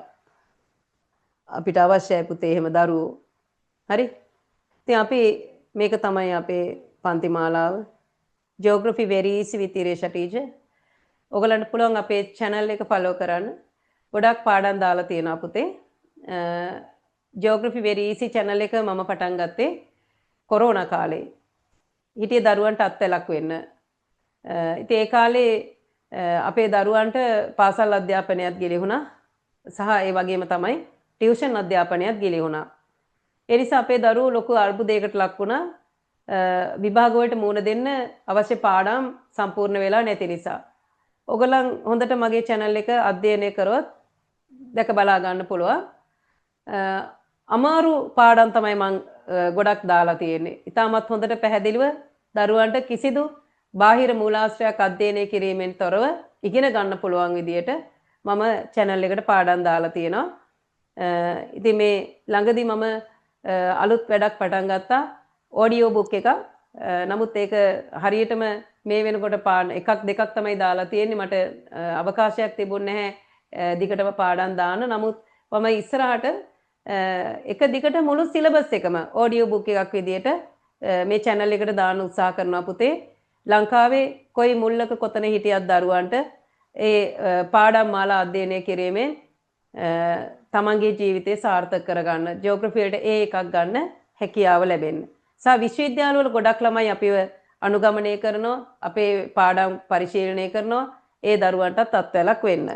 හරි? ඉතින් ඊටමත් සාදරයෙන් පිළිගන්නවා ජියෝග්‍රැෆි very easy පාඩම් මාලාවට. අපි ඉස්සෙල්ලාම කතා කරමු භූගෝල විද්‍යාව කියන්නේ මොකක්ද? භූගෝල විද්‍යාව කියන්නේ මොකක්ද? දැන් මේක ළමයින්ට තියෙන ගැටලුවක්නේ භූගෝල විද්‍යාව කියන්නේ මොකක්ද? භූගෝල විද්‍යාව කියන්නේ පුතේ පරිසරාත්මක විෂයක්. හරි? හැබැයි මේක තනිකරම පරිසරය පිළිබඳව විතරක් නෙවෙයි ඉගෙන ගන්න. දැන් අපි දන්නවා භෞතික විද්‍යාව තියෙනවා, සමාජීය විද්‍යාව තියෙනවා. භෞතික විද්‍යාව කියලා කියන්නේ ස්වාභාවික විද්‍යාවන්. සත්ව විද්‍යාව, ජීව විද්‍යාව, හරි? අන්න ඒ වගේ ඒවා ස්වාභාවික විද්‍යාව. භෞතික විද්‍යාව නේද? ඒවා ස්වාභාවික විද්‍යාව. එතකොට මේ භූගෝල විද්‍යාවේ තියෙනවා ඒ වගේ ස්වාභාවික විද්‍යා කොටසකුත්. අන්න ඒ කොටසට පුතේ අපි කියනවා භෞතික භූගෝල විද්‍යාව. ඒතර භෞතික භූගෝල විද්‍යාවේදී අපි පරිසරය පිළිබඳව නැත්නම් මේ භෞතික පොළව පිළිබඳව ඉගෙන ගන්නවා. වායු ගෝලය, කාල ගුණය හා දේශ ගුණය, ඊළඟට පස හා පාෂාණ, ඊළඟට භූ දර්ශන නිර්මාණය වීම පිළිබඳව කඳු වැටි කොහොමද හැදුනේ, ලෝකයේ තියෙන කාන්තාර මොනවද, කොහොමද කාන්තාර ඇති වුනේ, අන්න ඒ වගේ භූරූප පිළිබඳව. හරි? ඒ වගේම තමයි ලෝකයේ තියෙන වනාන්තර නැත්නම් අපි ඔයාලට කියන බියෝම කියලා. ශ්‍රී ලංකාවේ තියෙන වනාන්තර මොනවද? පරිසර පද්ධති, ඒවයි තියෙන ආවේනික ලක්ෂණ මොනවද? සුවිශේෂතාවයන් මොනවද? සහ ඒ වගේම තමයි ස්වාභාවික උපද්‍රවාදී පිළිබඳව අපි මේ භෞතික භූගෝල විද්‍යාවේදී ඉගෙන ගන්නවා. හරි? ඒ පරිසරය. අපාවට පරිසරය නේද? ඔය අපි කතා කරන්නේ අපාවට පරිසරය පිළිබඳව. ඊළඟට භූගෝල විද්‍යාවේ තියෙන සුවිශේෂත්වය තමයි සමාජීය විද්‍යා කොටසකුත් තියෙනවා. සමාජීය විද්‍යාව ඒ කියන්නේ මොනවද? සමාජය පිළිබඳවත් ඉගෙන ගන්නවා. මානව සමාජය. දැන් අපි දන්නවා ලෝක ජනසංඛ්‍යාව. දැන් බලන්න ඔයාලා අහලා ඇති භූගෝල විද්‍යාව කියන්නේ සාමාන්‍ය දැනුම පෝෂණය කරන විෂයක්. ඇයි එහෙම කියන්නේ? ඒ කියන්නේ අපිට අහු නොවන තැනක් මේ ලෝකේ නෑ පුතේ. ඒකයි එහෙම කියන්නේ. හරි? එතකොට මේ භූගෝල විද්‍යාවේ තියෙන මූලික ලක්ෂණය තමයි මේ වෙනස් වෙන මානව සන්දර්භය පිළිබඳව කතා කරනවා. මානව ලෝකයේ පිළිබඳව. දැන් අපි දන්නවා ලෝකයේ හරි වේගෙන් දියුණු වෙනවා. අලුතෙන් පාරවල් හැදෙනවා නේද? ඒ වගේම සංක්‍රමණ සහ සංචලන රටා වෙනස් වෙනවා. දැන් අපි කියනවා ගෝලීයකරණය වෙනවා. ඉතින් මේ ඔක්කොම අපිට අදාළයි. හරි? දැන් මේ දවස්වල බලන්න එක එක රටවල් පිළිබඳව හරි මේ උද්දීපනයක් ඇති වෙලා තියෙන සමහර රටවල් හයිලයිට්ස් වෙලා තියෙනවා. එකක් ඊශ්‍රායලය. ඊශ්‍රායලයේ යුද්ධයක් ආරම්භ කරලාද ලෝකයට නේද? යුද්ධ බිය ටික ටික දැනෙන්න ගන්නවා මැද පෙරදිගෙන් ආරම්භ වෙලා නේද? ඒ එකක්. අනිත් එක තමයි ඔයාලා අහන්න ඇති මේ වෛරල් වෙලා යන වීඩියෝස් වගේක් තියෙනවා මේ දවස්වල බර්කිනා ෆාසෝ ජනාධිපති පිළිබඳව. ඉබ්‍රාහිම් ට්‍රාරෝ. ඒතකොට දැන් මේ වගේ දේවල් අපිට ඇහෙනවා. ඊළඟට මියන්මාර් කම්පනය දැන් පහුගිය දවස්වල සිදුවෙච්ච මේ ඉන්දියන් ගුවන් යානයේ කඩා වැටීම නේද? දැන් මේ වගේ දේවල් මේ සියල්ල අපි කතා කරනවා පුතේ. අපිට අදාළයි ඒවා. මේවයි තියෙන හොඳ බොහෝ දේශපාලනයක්. හරි? එතකොට මේ පොළවේ මේ ඇති වෙන වෙනස් වීම දැන් ගුවන් යානා කර්මාන්තය බෝයින් සමාගම අභියෝගයට ලක් වෙලා තියෙනවා. දැන් මේ වෙනකොට ගුවන් යානා නිෂ්පාදනය කරන ප්‍රධාන සමාගම් දෙකක් අතර තියෙන ද්වන්ද්ව සටනක්. එකක් තමයි එයාබස්. හරි? අනිත් එක තමයි බෝයින්. එතකොට මේ බෝයින් යානයක් තමයි මේ කඩාගෙන වැටුනේ. දැන් ඒක අදාළයි අපිට ගුවන් යානා කර්මාන්තේ. එතකොට මේ එයාබස් සමාගම ඉතාමත් වේගයෙන් සීක්‍රයෙන් තමන්ගේ නිෂ්පාදන වැඩි දියුණු කරගනිමින් ජනප්‍රිය වෙමින් පවතිනවා. ඒ අතරට දැන් බෝයින් වැටි ගියේ ඒ මදිවට දැන් මේ ගුවන් යානය කඩාගෙන වැටීම නිසා ඒගොල්ලන්ගේ නිෂ්පාදන පිළිබඳව තියෙන විශ්වසනීයත්වය ලෝකයේ තුල ගිලිහෙනවා. අන්න දැන් ඒක අදාළයි අපිට. ගුවන් යානා කර්මාන්තයේ ඇති වෙන ප්‍රවණතාවයක් ඒක. එයාබස් සමාගම වේගයෙන් ඉදිරියට යනවා බෝයින් සමාගම පසුබෑමට ලක් වෙලා තියෙන බලන්න අදාළ වෙච්ච හැටි. හරි? ඒ වගේම තමයි දැන් මේ බර්කිනා ෆාසෝ වල මේ තියෙන මේ අලුතෙන් වර්ධනය වෙන තත්වය. දැන් අපි ලෝක සිතියල් ලකුණු කිරීමක් කරනවා උසස් පෙළ විභාගයේදී. දැන් ඔය සිතියල් ලකුණු කිරීමට දරුවෝ හරි බයයි. ලෝක සිතියම ලකුණු කරන්න හරි බයයි. අනේ අප්පෝ මුළු ලෝකෙම දැනගෙන ඉන්නේ බෑ. හරි වැඩේ දැන් මොකද වෙන්නේ? අන්න එහෙම තමයි දරුවෝ දැන් භූගෝල විද්‍යාව ගන්නකොට මේ සිතියමට තමයි බයම. සිතියම් දෙකටම බයයි. මෙට්‍රික් සිතියමටත් බයයි. ලෝක සිතියමටත් බයයි. හරි? නමුත් ඔයාලා දන්නවද? සිලබස් එකේ නැති කිසිම දෙයක් A level exam එකේදී මේ සිතියම් ලකුණු කිරීමට ඇවිත් නැහැ. ඉතින් බාහිරේ ඉඳලා බලන කෙනෙකුට හිතෙන්න පුළුවන් දෙයියනේ මේ ඔක්කොම දැනගෙන ඉන්න පුළුවන්ද? මේ ඔක්කොම පාඩම් කරන්න පුළුවන්ද? එහෙම හිතෙන්න පුළුවන්. නමුත් ඕක එකපාරටම පහළ වෙච්ච දැනුමක් නෙමෙයි. එක එක පාඩම් උගන්වනකොට ඒ පාඩමට අදාළව සිතියම් ලකුණු කරගෙන යන්නේ. බොහොම අනුක්‍රමිකව. එතකොට ළමයා විභාගයට යනකොට සිතියම් දන්නවා යමුතුවෙන් පාඩම් කරගන්න දෙයක් නැහැ. කකුල් දියේ ඔබාගෙන පාඩම් කරන දෙයක් භූගෝල විද්‍යාවේ නැහැ. රැලි වෙනකම්. හරි? ඒකයි මම කිව්වේ මේක මුලින් ඉඳලම අපි බොහොම ලස්සනට ඇදගෙන යනවා. හරි? එතකොට අවසානයේදී අමුතුවෙන් පාඩම් කරන්න දෙයක් ඉතිරි වෙලා නැති විදියට. තේරුණාද? ඒක නිසා පිටින් ඉඳලා බලන කෙනෙකුට මේ විෂය ඉගෙනගෙන නැති කෙනෙකුට භූගෝල විද්‍යාව අමාරු වෙන්න පුළුවන්. හැබැයි පුතේ භූගෝල විද්‍යාව ගැන හරි සුන්දර විෂයක් පුතේ මේක. මම කියන්නේ මේ ලෝකේ හැම කෙනෙක්ම ඉගෙන ගන්න ඕන විෂයක්. දැන් බලන්න අපි සාමාන්‍ය අහම්බෙන් අරගෙන පුද්ගලයෙකුට ලෝක සිතියමක් අතට දීලා ඉතාමත් ප්‍රසිද්ධ වැඩිපුරම කතා කරන යම් කිසි දෙයක් ලකුණු කරන්න දුන්නොත් එයා දන්නේ නැහැ ලකුණු කරන විදිය දන්නෙත් නැහැ. එයාට හිතෙන්න පුළුවන් මොකටද සිතියම් මෙච්චර දියුණු ලෝකේ. අපිට ඉන්ටර්නෙට් ගහලා ගන්න බැරිය. නේද? අවශ්‍ය නම් අපිට ටක් ගාලා නේද Google Earth ගිහිල්ලා Google ගිහිල්ලා නේද Google Map එකේ සර්ච් කරලා ඉන්ටර්නෙට් සර්ච් කරලා නේද ගන්න පුළුවන් ඕන තරම් ක්‍රම තියෙනවා. එතකොට මේ ඕන තැනක් බලන්න පුළුවන් කියලා. නමුත් භූගෝල විද්‍යාව ඉගෙන ගත්ත කෙනෙකුට ඔය සර්ච් කරන්න යන තප්පරෙත් අතාරින්න පුළුවන්. හරි? මොකද එයාට ටක් ගාලා හිතේ මැවෙනවා මෙන්න මෙතන තියෙන්නේ මේ ආවල් රටට මායිම් වෙන්නේ. මේක අප්‍රිකානු රටක්. බර්කිනා ෆාසෝ කියනකොට මේක අප්‍රිකානු රටක්. සාරාකාන්තාරයට මායිම් වෙන්නේ. අන්න එහෙම කීමේ හැකියාව තියෙනවා. අන්න එහෙම කීමේ හැකියාව තියෙනවා. හරි? ඕනම තැනක දැන් අපි යම්කිසි දැන් යාළුවොත් එක්ක ගමනක් යනකොට නේද? යාළුවොත් එක්ක ගමනක් යනකොට දැන් එක එක මාතෘකා වලට එනවනේ. ඒ මාතෘකා වලට අර එක එක්කෙනාගේ වල්පල් මලු ලියාගෙන ඉන්නවට වඩා නේද? අපි කතා කරොත් එimhe ලෝක දේශපාලනය. හරි? දැන් ඉස්සරහට රැකියා කරනකොට එහෙම ඕන වෙනවා. හොඳද? බොහොම විදග්ධ සාකච්ඡා යනවනේ සමහර වෙලාවට. අන්න ඒ වගේ අවස්ථාවක අපි නොදන්න දෙයක් නැහැ. දැන් තවත් කෙනෙකුට පුදුම හිතෙන්න පුළුවන්. මෙච්චර දේවල් කොහොමද දන්නේ? අහන්නත් පුළුවන්. කොහොමද ඔච්චර දේවල් දන්නේ? අන්න එතන තමයි තියෙන්නේ භූගෝල විද්‍යාව. එතන තමයි වැදගත්කම තියෙන්නේ. නොදන්න දෙයක් නැහැ. ලෝකේ අතේ. ලෝකෙම අතේ තියෙන්නේ. හරි? අන්න එතන තියෙනවා පුතේ අපිට සතුටු වෙන්න පුළුවන්. ඒ වගේම තමයි අපිට නිතරම අපි කුතුහලයෙන් ඉස්සරහට යන්න පුළුවන් දෙයක් තියෙනවා භූගෝල විද්‍යාවේ. ඒක මම දැකලා නැහැ වෙන විෂයක. අපි ඉතින් ගොඩක් විෂයන් ඉගෙන ගත්තනේ ඒ ලෙවල් වලට. ඉතින් මෙන්න මේ ආසාව මෙන්න මේ පරිපූර්ණත්වය භූගෝල විද්‍යාවේ තියෙනවා. හරි? ඉතින් ඒක අර දැන් අපි කියනනේ අපි නිතරම කුතුහලයෙන් ජීවත් වෙන මිනිස්සු පුතේ. අපි ආසයි බොහෝ දේවල් ඉගෙන ගන්න ආසයි. හරි? බොහෝ දේවල් ඉගෙන ගන්න ආසයි සහ ඒ වගේම තමයි අපි අර දැන් අපි යම්කිසි දෙයක් දන්නවයි කියන දේ හඟවන්න ආසයි. ඒක මානව ස්වභාවය, මනුස්ස ස්වභාවය ඒක. අපි දන්නවයි කියන එක අපි මෝඩෙක් වගේ ඉන්නවට වඩා පිරිසක් අතර අපි දන්න කෙනෙක් කියන එක වැටහෙනවා නම් කාටද අපි දැනුමක් තියෙන කෙනෙක් කියලා. එතන පොඩි අභිමානයක් තියෙනවා නේද?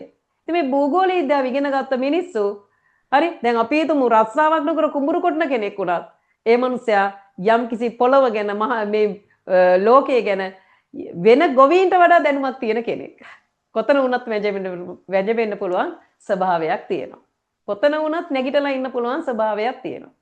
කවදාත් වැටෙන්නේ නැහැ. ඒ වගේම තමයි කවදාත් අවමානයකට පාත්‍ර වෙන්නේ නැහැ. මෝඩයෙක් කියලා කියන්න බෑ පුතේ භූගෝල විද්‍යාව ඉගෙන ගත්ත කෙනෙකුට. ඒක අපිට මේ සබ්ජෙක්ට් එකෙන් ලැබෙන පරිචයක්. ඒක අපිට ලැබෙනවා. ඒක දායාදයක් වගේ තෑග්ගක් වගේ අපිට ලැබෙන දෙයක් මේ විෂය තුලින්. ඉතින් සාමාන්‍ය දැනුම පෝෂණය කරනවා භූගෝල විද්‍යාව. හරි? හොඳයි. ඒ වගේම තමයි අපි මේ භූගෝල විද්‍යාවත් එක්ක ජීවත් වෙනකොට අපිට ලැබෙන බොහෝ දේවල් තියෙනවා. එයින් එකක් තමයි පොළවේ රටා හඳුනා ගැනීම. සබාදහම හඳුනා ගන්නවා. පොළවත් එක්ක ජීවත් වෙන්න ඉගෙන ගන්නවා. දැන් භූගෝල විද්‍යාව ඉගෙන ගත්ත දරුවෙක් පුතේ වනාන්තර කපලා හෙලි කරන්නේ නැහැ. තියා වත්තේ තියෙන ගහක්වත් කපන්න එයාට හිත දෙන්නේ නැහැ. ඒ තරමට පොළවට ආදරෙයි. මේ මිහිතලයට ආදරෙයි. ඒ වගේම එයා බොහෝ පරිසර ස්පර්ශ කරන කෙනෙක්. දැන් අපි ගමනක් බිමනක් යනකොට අපි හිතමු අපි ගෙදර අයත් එක්ක ගමේ යනවා. ඥාති ගෙදරකට හරි හදිසි අවස්ථාවක් වෙලා වෙන්න පුළුවන්. නැත්නම් නෑදෑයෝ බලන්න යනවා වෙන්න පුළුවන්. කොහේ හරි ගමනක් යනවා. යනකොට නිදිකිරා වැටි යන්නේ නෑ පුතේ භූගෝල විද්‍යාව ඉගෙන ගත්ත අය. හරි? භූගෝල විද්‍යාව ඉගෙන ගත්ත අය කැමති පරිසර දකින්න. හරි? දැන් එයා බලා යනවා මේ දේශගුණයා මේ තියෙන මේ ගස් දිහා බලපුවාම මේ දැන් එහෙනම් මේ අතරමැදි දේශගුණයට දැවිලා ඉන්නේ. මේ වියලි දේශගුණේනේ. අන්න එයා ඒ ගස් දිහා බලාගෙන පරිසරය දිහා බලාගෙන ඔන්න එයා ඒක මනින්න උත්සාහ කරනවා. හරි? ඊළඟට අපි දැන් කිට්ටු වෙන්නේ ගමකටද නගරයකටද? දැන් මේ දැන් නම් කිට්ටු වෙන්නේ නගරයකට වගේ. මොකද භූදර්ශන දිහා බලලා එයා තේරුම් ගන්නවා ඒක. මාර්ගයට පැමිණෙන රථ වාහන ප්‍රමාණය වැඩි වෙනා නේද? නිවාසවල ඝනත්වය එන්න වැඩි වෙනවා. ගොඩනැගිලි ඝනත්වය නේද? දැන් නාගරික ලක්ෂණ අපිට දැනෙනවා. අපි ඒවා ඉගෙන ගන්නවා. හරි? ඊළඟට ග්‍රාමීය ලක්ෂණ අපි ඉගෙන ගන්නවා. අපිට ඒක දැනෙනවා. ඊළඟට මේ ගමකට තමයි අපි දැන් කිට්ටු වෙන්නේ. නෑ මේ නගරයකට කිට්ටු වෙන්නේ. අන්න ඒක අපිට දැනෙනවා. හරි? ඉතින් මේකෙන් පොළවේ රටා විස්තර කරනවා පුතේ. පොළවේ රටා එක එක භූ දර්ශන, හරි? කාන්තාර භූ දර්ශන, කඳුකර භූ දර්ශන, එක එක භූ දර්ශන විඳිනවා අපි. සහ ඒක විස්තර කරනවා. ඒ නිසා අපි ඒ භූ දර්ශන තුල ජීවත් වෙනවා. ඒ වගේම තමයි මානුෂ සංස්කෘතික පරිසරය පිළිබඳව. දැන් මිනිස්සු කිව්වම ලෝකේ ඕන තරම් මිනිස්සු ඉන්නවා. මොන වර්ගයේ මිනිස්සුද ඉන්නේ? විවිධ භාෂා කතා කරන, විවිධ ආගම් අදහන, හැමේ පැහැයේ විවිධයි. එහෙම අය ඉන්නවා. හරි? ඒතර සමහර රටවල් වල ළමා ජනසංඛ්‍යාව වැඩි. සමහර රටවල් වල තරුණයෝ වැඩි. සමහර රටවල් පුතේ වයසකයි තමයි වැඩි. ඔන්න ඕක ඉගෙන ගන්න නම් භූගෝල විද්‍යාව ඉගෙන ගන්න ඕනේ. මේ මිනිසා පිළිබඳව හරියට දැනෙන්නේ ජනසංඛ්‍යාව පාඩම ඉගෙන ගත්තට පස්සේ. හරි? ඉතින් ජීවිතේට පාඩම් කියලා දෙනවා. ජීවිතේ අපි ජීවත් වෙන රටාව අපිට තේරුම් ගන්න පුළුවන්. අපිට ලෝකයේ තේරෙන්න පටන් ගන්නවා පුතේ භූගෝල විද්‍යාව ඉගෙන ගත්තාම. ඉතින් ආසාවෙන් ඉගෙන ගන්න පුළුවන්. එකකට එකක් පාඩම් වල අලුත් දැනුමක් තමයි ඔයාලට ලැබෙන්නේ. හැමදාමත් අර දියේ දාලා හොදනවා වගේ නේද? මඩේ එරෙනවා වගේ හැමදාමත් එකම නෙවෙයි. මේක වෙනස්ම ලක්ෂණයක්, වෙනස්ම දෙයක්. ඇවිල්ලා බලන්නකෝ භූගෝල විද්‍යාවට. ඔයාලට තේරෙයි ඒක. හරි? ඒ වගේම තමයි ලෝකයේ විඳින්න පුළුවන්. වින්දනය කරන්න පුළුවන්. හරි? දැන් ඔයාලා ෆෝන් එකට කොටු වෙලා ඉන්න කෙනෙක් නම්. හරි? බලන දේවල් නැතුව නම් ඉන්නේ ගේම් ගහන අරේ මේ. හරි? ඔයාලට පුළුවන් ලෝකය ගැන බලන්න මේන් පස්සේ. ඕනතරම් මාතෘකා දෙන්නම්කෝ බලන්න. හරි? ඒ වගේ මම සාමාන්‍යයෙන් උගන්වනකොට පුතේ දැන් ඔයාලට මම අද දැම්ම මේ වීඩියෝස් දෙකක් ඒක බලන්න. එතකොට ඔයාලට තේරෙයි. ඉතින් ඔය වගේ ඔයාලා තාම ඔයාලේ ගෲප් එකට තාම දාලා නැහැ. ගොඩක් දේවල්. හැබැයි මම හැමදාම දවසකට යම්කිසි දෙයක් මම ලෝකයේ දකින යම්කිසි පරිසරයක් වෙන්න පුළුවන් සිද්ධියක් වෙන්න පුළුවන් ඒ පිළිබඳව මම මගේ දරුවන්ට ඒ දැනුම ෂෙයා කරගන්නවා. සහ මගේ දරුවන්ටත් කියනවා මගේ දරුවන්ට පුතේ ඔයාලටත් ඒ වගේ දෙයක් හමු වුණොත් එහෙම අපේ ගෲප් වල අපි ෂෙයා කරගමු. එතකොට ටීචර් මොන හරි ෂෙයා කරොත් එහෙම අපේ දරුවා අනිවාර්යෙන් බලන ඒ පිළිබඳ සංවාදයකුත් ඇති වෙනවා. සමහර ලාවට ගෲප් එකේ තුලම ඒ පිළිබඳ සංවාදයකුත් ඇති වෙනවා. අපි හරියට කතා කරනවා ඒ ගැන. හරි? ඒ නිසා ඇති වෙන ලක්ෂණ මොනවද? ඇයි ටීචර් එක උනේ?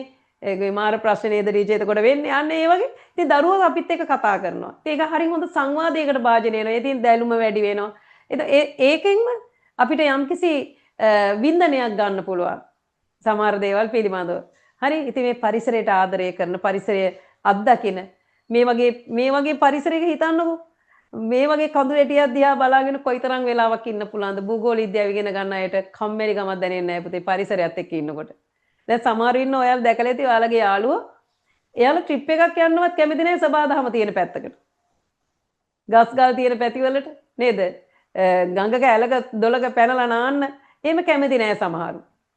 හරි? හැබැයි භූගෝල විද්‍යාව ඉගෙන ගන්න ළමයි ඒක විඳිනවා පරිසරයේ විඳිනවා පුතේ. ඒ නිසා විඳවන්නේ නැති මිනිස්සු ඉන්නවා පුතේ ජියෝග්‍රැෆි ඉගෙන ගත්තාම. විඳවන්නේ නැහැ කවදාවත්. ආදරෙයි, ලෝකයට ආදරෙයි. ඒ වගේම සබාදහමත් එක්ක ජීවත් වෙනවා. ඒගොල්ලෝ කැමති හුදකලාව මේ සබාදහම විඳින්න. හරි? ඉතින් මේ ලෝකයේ පිළිබඳව මේවා සෑදිලා තියෙන්නේ කොහොමද? ඔය තියෙන ෆියෝඩ වෙරළා. ඉතින් ඔය ෆියෝඩ වෙරළ හැදෙන්නේ කොහොමද? දැන් ඒ අතීතයේදී ග්ලැසියරේ බරට වෙරළ ගිලා බැසීමේ නැති වෙන පටු ගැඹුරු වෙරළ තීරවල තමයි පුතේ අපි කියන්නේ ෆියෝඩ වෙරළ.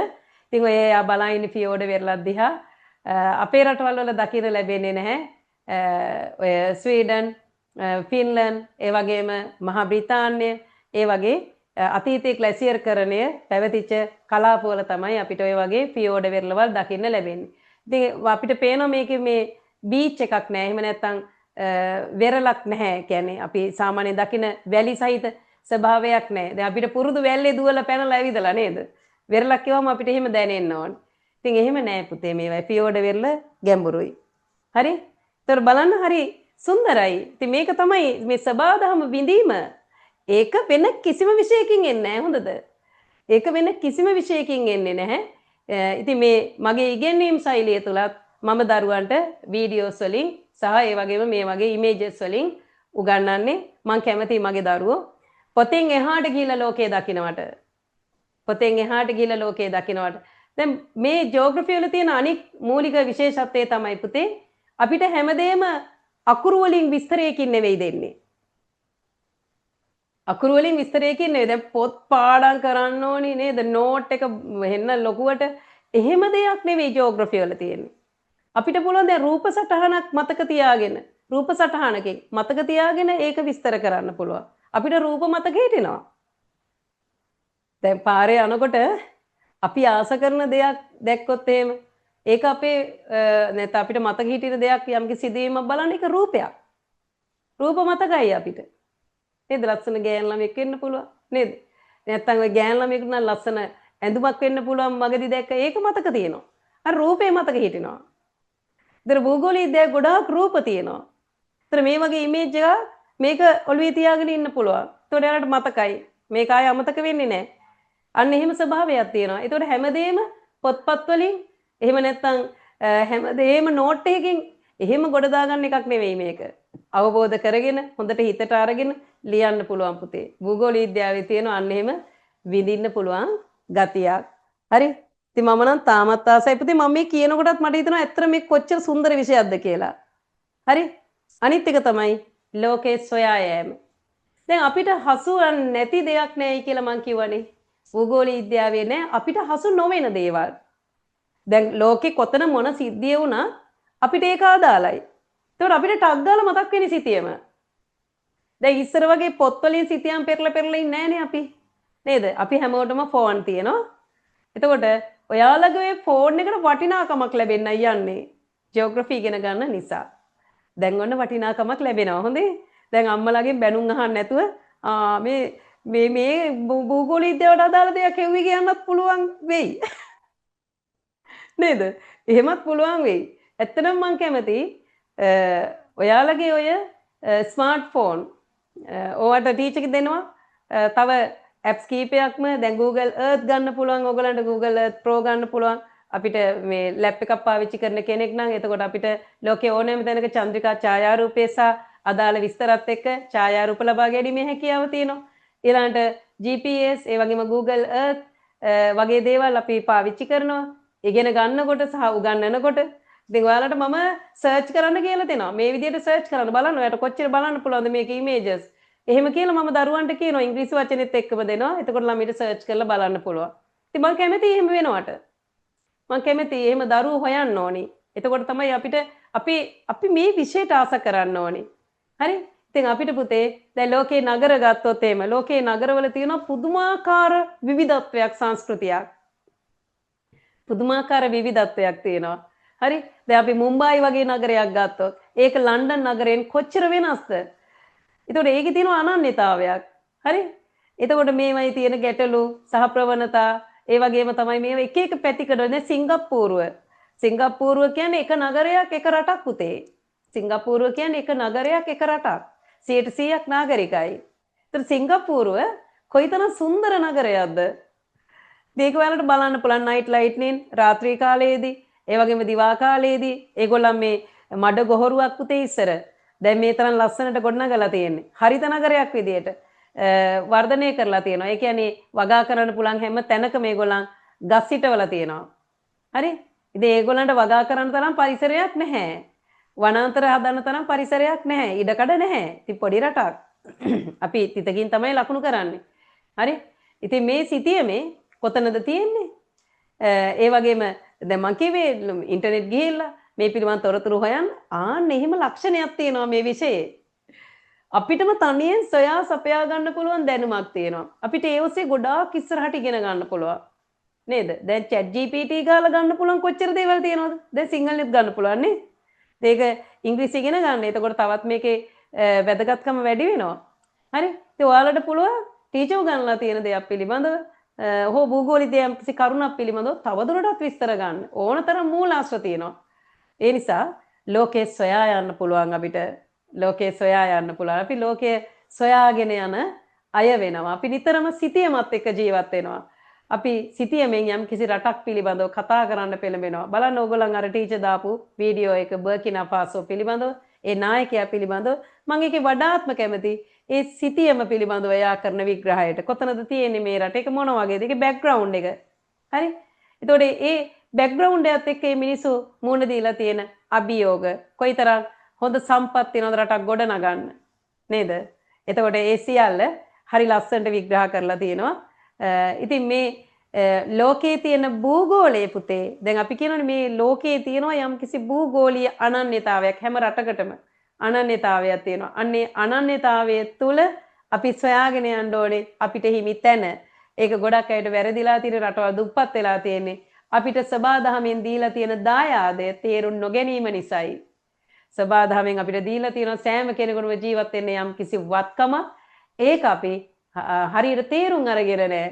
ඒ නිසා තමයි අපිට සමහර රටවල් පෝසත් වෙන්නත් සමහර රටවල් දුප්පත් වෙන්නත් මූලිකම හේතුව වෙලා තියෙන්නේ. ඒක බලන්න එතකොට ඕගොල්ලන්ට ඒක තේරෙයි තව දුරටත්. ඊළඟට මේ ලෝකයේ ගවේෂණය කිරීම. ලෝකයේ ගවේෂණය කිරීම. හරි? දැන් මං කිව්වේ දැන් මේ කතා කරපු කාරණාත් එක්ක දැන් මේ භූගෝල විද්‍යාවෙන් අපිට ලබා ගන්න පුළුවන් තවත් දෙයක් තමයි ගවේෂණශීලී මනස. ගවේෂණශීලී මනසක් තියෙනවා පුතේ අපිට. අපි දැන් මේ පොළව හැදිලා තියෙන්නේ කොහොමද? එතන ඉඳන් පටන් ගන්න. එතන ඉඳන් පටන් ගන්න. හරි?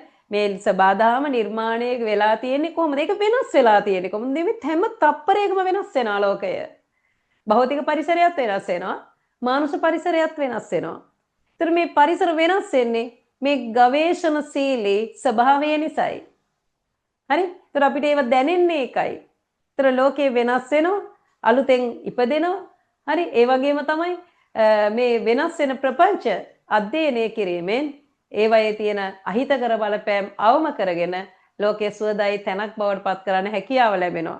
දැන් මෙතන මේ රූපය ගැන කතා කරොත් මම ඒ ගැන කතා කරන්න කැමතියි මේ රූපය ගැන. හරි?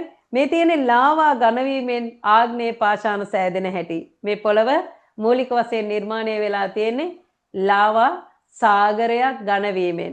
අපි පය ගහලා ඉන්න පොළවට යටින් වැඩි දුරක නෙවෙයි පුතේ කිලෝමීටර 30ක් 40ක් යටින් ලාවා සාගරයක් පිහිටනවා. ඇස්තනෝස්ෆියර් කියලා අපි ඒකට කියනවා.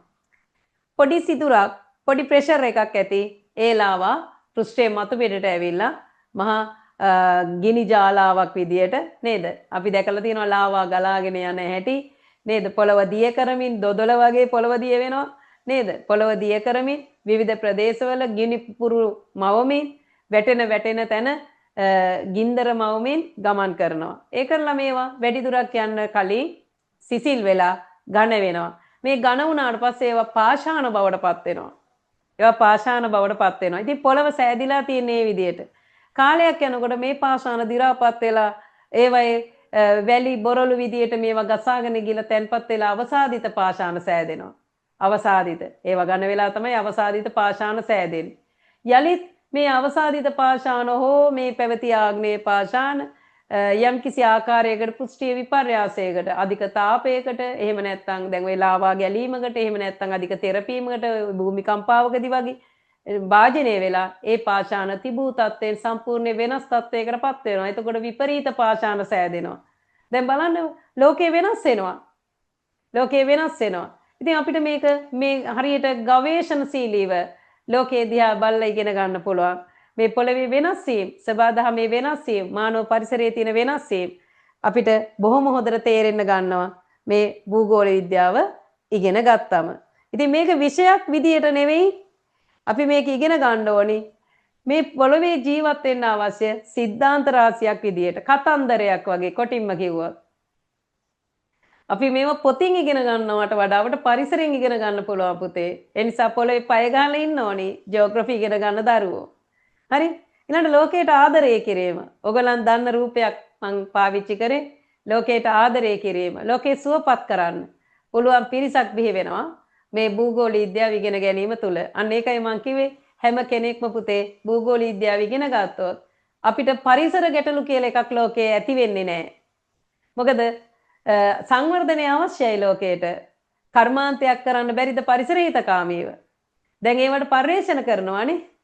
එතකොට අපි මේ සබාදහමේ වායු සංයුතිය වෙනස් වෙලා මේ ගෝලීය විපර්යාසයන් ඇති වෙනකම් බලන් හිටියා පරිසර හිතකාමීව අපේ මානුෂ ක්‍රියාකාරකම් දියත් කරන්න. පරක්කු වැඩි අපි. නේද? පරක්කු වැඩි. දැන් බොහෝ විද්‍යාඥයෝ කියනවා ලෝකය දැන් මිනිසාගේ යුගය අවසන් වෙමින් පවතිනවායි කියලා. දැන් අපි අහලා තියෙනවා ඉස්සර ජුරාසික සත්තු හිටිය කාලයක් පිළිබඳව. ජුරාසික වර්ල්ඩ් ජුරාසික පාක් වගේ චිත්‍රපටි බලනකොට අපිට පුදුමයි මේ වගේ දැවැන්ත සත්තු හිටියද මේ ලෝකේ නේද? හැබැයි ඇත්තටම ඉඳලා තියෙනවයි කියලා ඒගොල්ලන්ගේ පොසිල හමු වීමෙන් අපිට පැහැදිලි. එතකොට ඇත්තටම ඉඳලා ඒ වගේ මහ විශාල දැන් අපි අලියා ලොකුයි කියනවා අලි 3-4 ගුණයක විශාලත්වයකින් යුක්ත නේද? ඒ වගේ මහ විශාල දැවැන්ත ශරීර තියෙන සත්තු ඉඳලා තියෙනවා. මොකද උනේ එයාලට? එයාලා රජ කරගෙන ඉන්නේ නැති ඒ කාලේ නේද? අපිට වඩා ලොක්කෝ නෑ කියලා. දැන් අපිත් හිතා ඉන්නේ එහෙමනේ. අපිට වඩා ලොක්කෝ නෑ කියලා. නේද? හැබැයි සබාදහම විසින් යම්කිසි ආකාරයකින් ඒගොල්ලන්ව පාලනය කරලා අද අපිට ඒගොල්ලන් දකින්න ලැබෙන්නේ නෑ. එතකොට මිනිසා සබාදහම අභිභවමින් Tamanගේ ගමන බොහොම ආත්මාර්ථකාමීව යමින් සිටිනවා. නේද?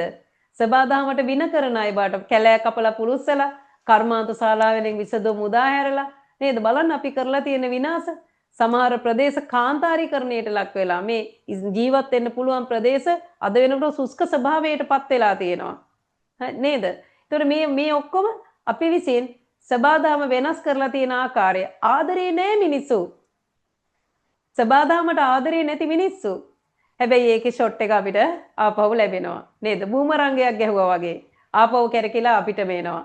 ඉතින් මිනිසාගේ යුගයේ අවසානය ළඟා වෙමින් පවතිනවායි කියලා විද්‍යාඥයෝ අනාවැකි පළ කරලා තියෙනවා. සබාදහම ආරක්ෂා කරන්න වහා කටයුතු කළ යුතුයි කියලා. ඉතින් මේ සබාදහම ආරක්ෂා කරන්න පුළුවන් එක දෙයක් තමයි සබාදහමට ආදරය කරන ආකල්ප වර්ධනය කිරීම. අන්න ඒක ඇති වෙනවා පුතේ භූගෝල විද්‍යාව ඉගෙන ගන්න දරුවන් තුල. මොකද අපි මේකේ ඵල විපාක ඉගෙන ගන්නවා. අපි පරිසරයේ සංරචක ඉගෙන ගන්නවා. යම්කිසි ප්‍රපංචයක් පිළිබඳව ඉගෙන ගන්නවා. ඒකට ඇතිලා තියෙන තර්ජන ඉගෙන ගන්නවා. ඒක වළක්වා ගන්න ගත හැකි ක්‍රියාමාර්ග ඉගෙන ගන්නවා. දැන් අපි ස්වාභාවික උපද්‍රව පාඩමක් තියෙනවා. ස්වාභාවික උපද්‍රව පාඩමේදී අපි ස්වාභාවික උපද්‍රව ඒවයි අංග ලක්ෂණ සහ මේ හානිය ඇති වෙන්න බලපාලා තියෙන සාධක ඒව වළක්වා ගන්න අවම කිරීම සඳහා අනුගමනය කරන්න පුළුවන් ක්‍රියාමාර්ග මොනවද? අන්න ඒව ඉගෙන ගන්නවා. හරි? අන්න ඒ තුල අපි සබාදහමට ආදරය කරන සබාදහම ආරක්ෂා කරන මිනිස්සු බවට පත් වෙනවා. හරි? දැන් ඕගොල්ලන් අවුරුදු 2ක් ඉගෙනගෙන බාහිර සමාජයට යමු වෙනවා. කවදා හරි රටක් බාර ගන්න පරම්පරාව ඕගොල්ලෝ තමයි. දැන් අපේ අවසාන කාලේනේ අපි මේ ගෙවන්නේ නේද? අපි තව උපරිම ඉතින් මනුස්සේ ජීවත් වෙන කාල සීමාවක් තියෙනවා නේද? අපි උපරිම තව අවුරුදු අපි හිතමු තව අවුරුදු 30ක් හිටියයි කියලා. හැබැයි ඕගොල්ලන් තව අවුරුදු 30ක් ඉස්සරහට තියෙනවා. නැත්නම් අවුරුදු 50ක් ඉස්සරහට තියෙනවා. නැත්නම් අවුරුදු 70ක් ඉස්සරහට තියෙනවා. ලොකු කාලයක් ඉස්සරහට තියෙනවා. එතකොට අපි හිටියට වඩා කාලයක් ඕගොල්ලන් ජීවත් වෙනවා. ඒතර ඔයාලා අද පටන් ගන්න දේ ලෝකේ වෙනස් කරන්න, ලෝකේ ආරක්ෂා කරන්න අද පටන් ගන්න දේ තව අවුරුදු 50ක් 70ක් ඉස්සරහට අරගෙන යන්න පුළුවන්. එතකොට මේ වැඩේ සාර්ථක වෙනවා. අන්න ඒ නිසා පුතේ ලෝකයට ආදරය කරන මිනිස්සු බිහි වෙන විෂයක් භූගෝල විද්‍යාව. ඉතින් ඒ නිසා අපිට පුළුවන්කම තියෙනවා මේ ලෝකය සුවදායි තැනක් කරන්න. ජීවත් වෙන්න පුළුවන් තැනක් බවට පත් කරන්න. ඉතින් මේ විශේෂ සන්දර්භය අපි ගත්තොත් භූගෝල විද්‍යාවෙන් මූලික වශයෙන් ඉගෙන ගන්නේ ඒ මොකද්ද? නැත්නම් ප්‍රපංචය මොකද්ද? දැන් අපි මේක ප්‍රශ්න කීපයක් අහනවා. දැන් අපි හිතමු යම් කිසි දෙයක් ඒ කුමක්ද? කුමක්ද? දැන් අපි හිතමු පස. පස යනු කුමක්ද? ඔන්න අර්ථ දැක්වීම සිද්ධ කරනවා. පස යනු කුමක්ද? අර්ථ දක්වනවා. කුමක්ද කියන එක. හරි? කුමක්ද? ඒක තමයි පාඩම. අපේ පාඩම. හරි? කුමක්ද? ඔන්න පළවෙනි ප්‍රශ්නේ. දැන් ස්වාභාවික උපද්‍රවය යනු කුමක්ද? ජන සංඛ්‍යාව යනු කුමක්ද? ජන ඝනත්වය යනු කුමක්ද? කාර්මීකරණය යනු කුමක්ද? අන්න කුමක්ද? මොකක්ද? ප්‍රපංචය මොකක්ද? හරි? ඊළඟට ඒක ඇයි එතන ඇති උනේ? ස්ථානගත වීමට හේතු. ස්ථානගත වීමට හේතු. නැත්තම් අපි ඔකට කියනවා ව්‍යාප්තියට හේතු. ව්‍යාප්තියට හේතු. හරි? දැන් අපි හිතමු දැන් මේක පස කියලා. ඔන්න කුමක්ද? පස. උත්තරේ. හරි? ඒතර පාංශු වර්ධනයට බලපාන හේතු මොනවද? ඇයි එතන ඒ පස ස්ථාපිත වුනේ? පාංශු වර්ධනයට බලපාන හේතු මොනවද? අන්න ඒවා අපි ඉගෙන ගන්නවා. හරි? ඒතර ඒවයි තියෙන ලක්ෂණ මොනවද? ගති ලක්ෂණ. ලක්ෂණ මොනවද? මේවයි තියෙන හැඩහුරුකම් මොනවද? දැන් ලෝකයේ තියෙන දැන් ශ්‍රී ලංකාවේ පස ගත්තොත් එimhe ශ්‍රී ලංකාවේ පාංශු වල ව්‍යාප්තිය තෙත් කලාපීය පස්, වියලි කලාපීය පස්, ඊළඟ කලාප දෙකේම දැකිය හැකි පස් වර්ග. ඒ එක එක පසේ තියෙන ගුණාංග මොනවද? අන්න ඔන්න ඔය විදිහට තමයි අපි භූගෝල විද්‍යාව ඉගෙන ගන්නෙ. හරි? කුමක්ද? කෙසේද? එහි ගති ලක්ෂණ මොනවද? අන්න ඒ විදිහට තමයි භූගෝල විද්‍යාව ඉගෙන ගන්න. ඉතින් මේක භූගෝල විද්‍යාව කියලා කියන්නේ විශාල විෂයක්. මේ විෂය අපි ඉගෙන ගන්නකොට අපිට ඉතාමත් හොඳින් යම්කිසි කරුණක් පිළිබඳව ප්‍රශ්න අසමින් ඉගෙන ගැනීමට හැකියාව තියෙනවා. යම්කිසි දෙයක් ගත්තොත් මේකේ ආයෙත් වෙනත් ඉගෙන ගන්න බැරි වුණා අතෑරලා ගියා හරියට දන්නේ නැහැ. එහෙම දෙයක් නැහැ. යම්කිසි කරුණක් සහ සුද්ධෙන් හරියට පරිපූර්ණව ඉගෙන ගන්නවා. හරියට පරිපූර්ණව ඉගෙන ගන්නවා. ඒක නිසා උඩින් අතපත ගාගෙන යෑමක් නැහැ. මුලත් නැති අගක් නැති මැදක් විතරක් තියෙන දෙයක් නැහැ. හේතුඵල සම්බන්ධතාවයකින් යුක්තව ඉගෙන ගන්නවා. හරි? අන්න ඒ නිසා අපිට අවබෝධ කරගන්න පුළුවන්. අපි යම්කිසි දන්න දෙයක් නම් හොඳට තේරුම් ගත්ත දෙයක් නම් අපිට ඒක විස්තර කරන්න පුළුවන්. හැබැයි ඒක අපිට තේරිලා නැහැ. මුලත් නැහැ, අගත් නැහැ, මැද විතරයි තියෙන්නේ. ඔන්න එතකොට අපිට තේරෙන්නේ නැහැ. එහෙම දේවල් නැහැ භූගෝල විද්‍යාවේ. හරි? දැන් අපි හිතමු භූගෝල විද්‍යාවේ ජනසංඛ්‍යා ව්‍යාප්තිය අපි සිතියේ මේ පෙන්නනවා. ජනසංඛ්‍යා ව්‍යාප්තියට හේතු මොනවද? දැන් ලෝකේ සමහර ප්‍රදේශ දින ජනසංඛ්‍යාව වැඩි. ජනාධික ප්‍රදේශ. දැන් ඉන්දියාව ජනාධික රටක්. චීනය ජනාධික රටක්. ඇයි ඒකට හේතු? ඇයි ඉන්දියාව ජනාධික වෙලා තියෙන්නේ? ඇයි චීනය ජනාධික වෙලා තියෙන්නේ? එතකොට අපි දන්නවා දැන් ග්‍රීන්ලන්තේ ගත්තොත් එimhe ග්‍රීන්ලන්තේ ජනහීන රටක්. එතකොට ඇයි ග්‍රීන්ලන්තේ ජනසංඛ්‍යාව අඩු? එතකොට ඒවට හේතු. අන්නේ හේතු උපරිම වශයෙන් අපි සාකච්ඡා කරනවා. ඒ හැම ස්වභාවයක් පිළිබඳව හැම ප්‍රපංචයක් පිළිබඳවම ඒවට හේතු විමසමින් ඒවයි හේතු හොයමින් අපි ඉස්සරහට ඉගෙන ගන්නවා. අන්න ඒකත් පුතේ මේ විෂය දරුවන්ට පිහිටන්න එක හේතුවක්. හරි? දරුවන් ආස කරන්න එක හේතුවක්. මොකද අපි නිතරම ඒ කුතුහලයට කතා කරනවා. දැන් අපි යම්කිසි දෙයක් කියනකොට දැන් හිතන්න කැලිෆෝනියාවේ ලැබුගින්නක් ඇති වෙලා තියෙනවා. දැන් යම්කිසි හේතුවක් නිසා මේක ඇති වෙලා තියෙන්නේ. ඒතර ඇයි කැලිෆෝනියාවේ වනාන්තර මේ විදිහට ගිනි ගන්න? ඒ කාලේ දේශගුණය හරි මේ ශාකවල ස්වභාවය දැන් කැලිෆෝනියාවේ තියෙන මේ මධ්‍යධරණී වනලැහැබ් අපි ගත්තොත් මේ සෞම්‍ය කලාපික වනාන්තරවල පුතේ තියෙන්නේ තෙල් අරටු සහිත ශාක වැඩිපුර ටක් ගාලා ඇවිලෙනවා. තෙල් ඇවිලෙනවනේ. නේද? ඒ වගේ මේවා වියලි කාලේදී අධික ශුෂ්ක ස්වභාවයකටපත් වෙනවා. නිකන් දර වගේ වෙනවා. එතකොට මොකද වෙන්නේ මේවා අර අධික සුළඟට එකිනෙක ගෑවිලා ඉතින් කවුරුත් ගිනි තියන්න ඕනේ. මේ අපි දන්න ලී කෝඩු දෙකක් එකිනෙක ගෑවෙනකොට නිරන්තරයෙන් ඔක ගිනි ගන්නවා. දැන් ඔක මේ අපි මේ ගින්දර සොයා ගන්න පළමු කාලේ ඉඳලම සිද්ධ වෙලා තින් දෙයක් නේද? එතකොට මේ ලැබුගිනි ඇති වෙන්න ඒ දේශගුණයේ බලපාලා තියෙනවා, ශාකවල ස්වභාවයේ බලපාලා තියෙනවා. හරි? ඉතින් මේ සියල්ල අපි දැන් යම්කිසි දෙයක් ගත්තාම අපිට ඒක තේරෙනවා. ඉතින් හොඳට තේරෙනවා. අන්න ඒක තමයි පුතේ භූගෝල විද්‍යාවේ තියෙන ලක්ෂණය.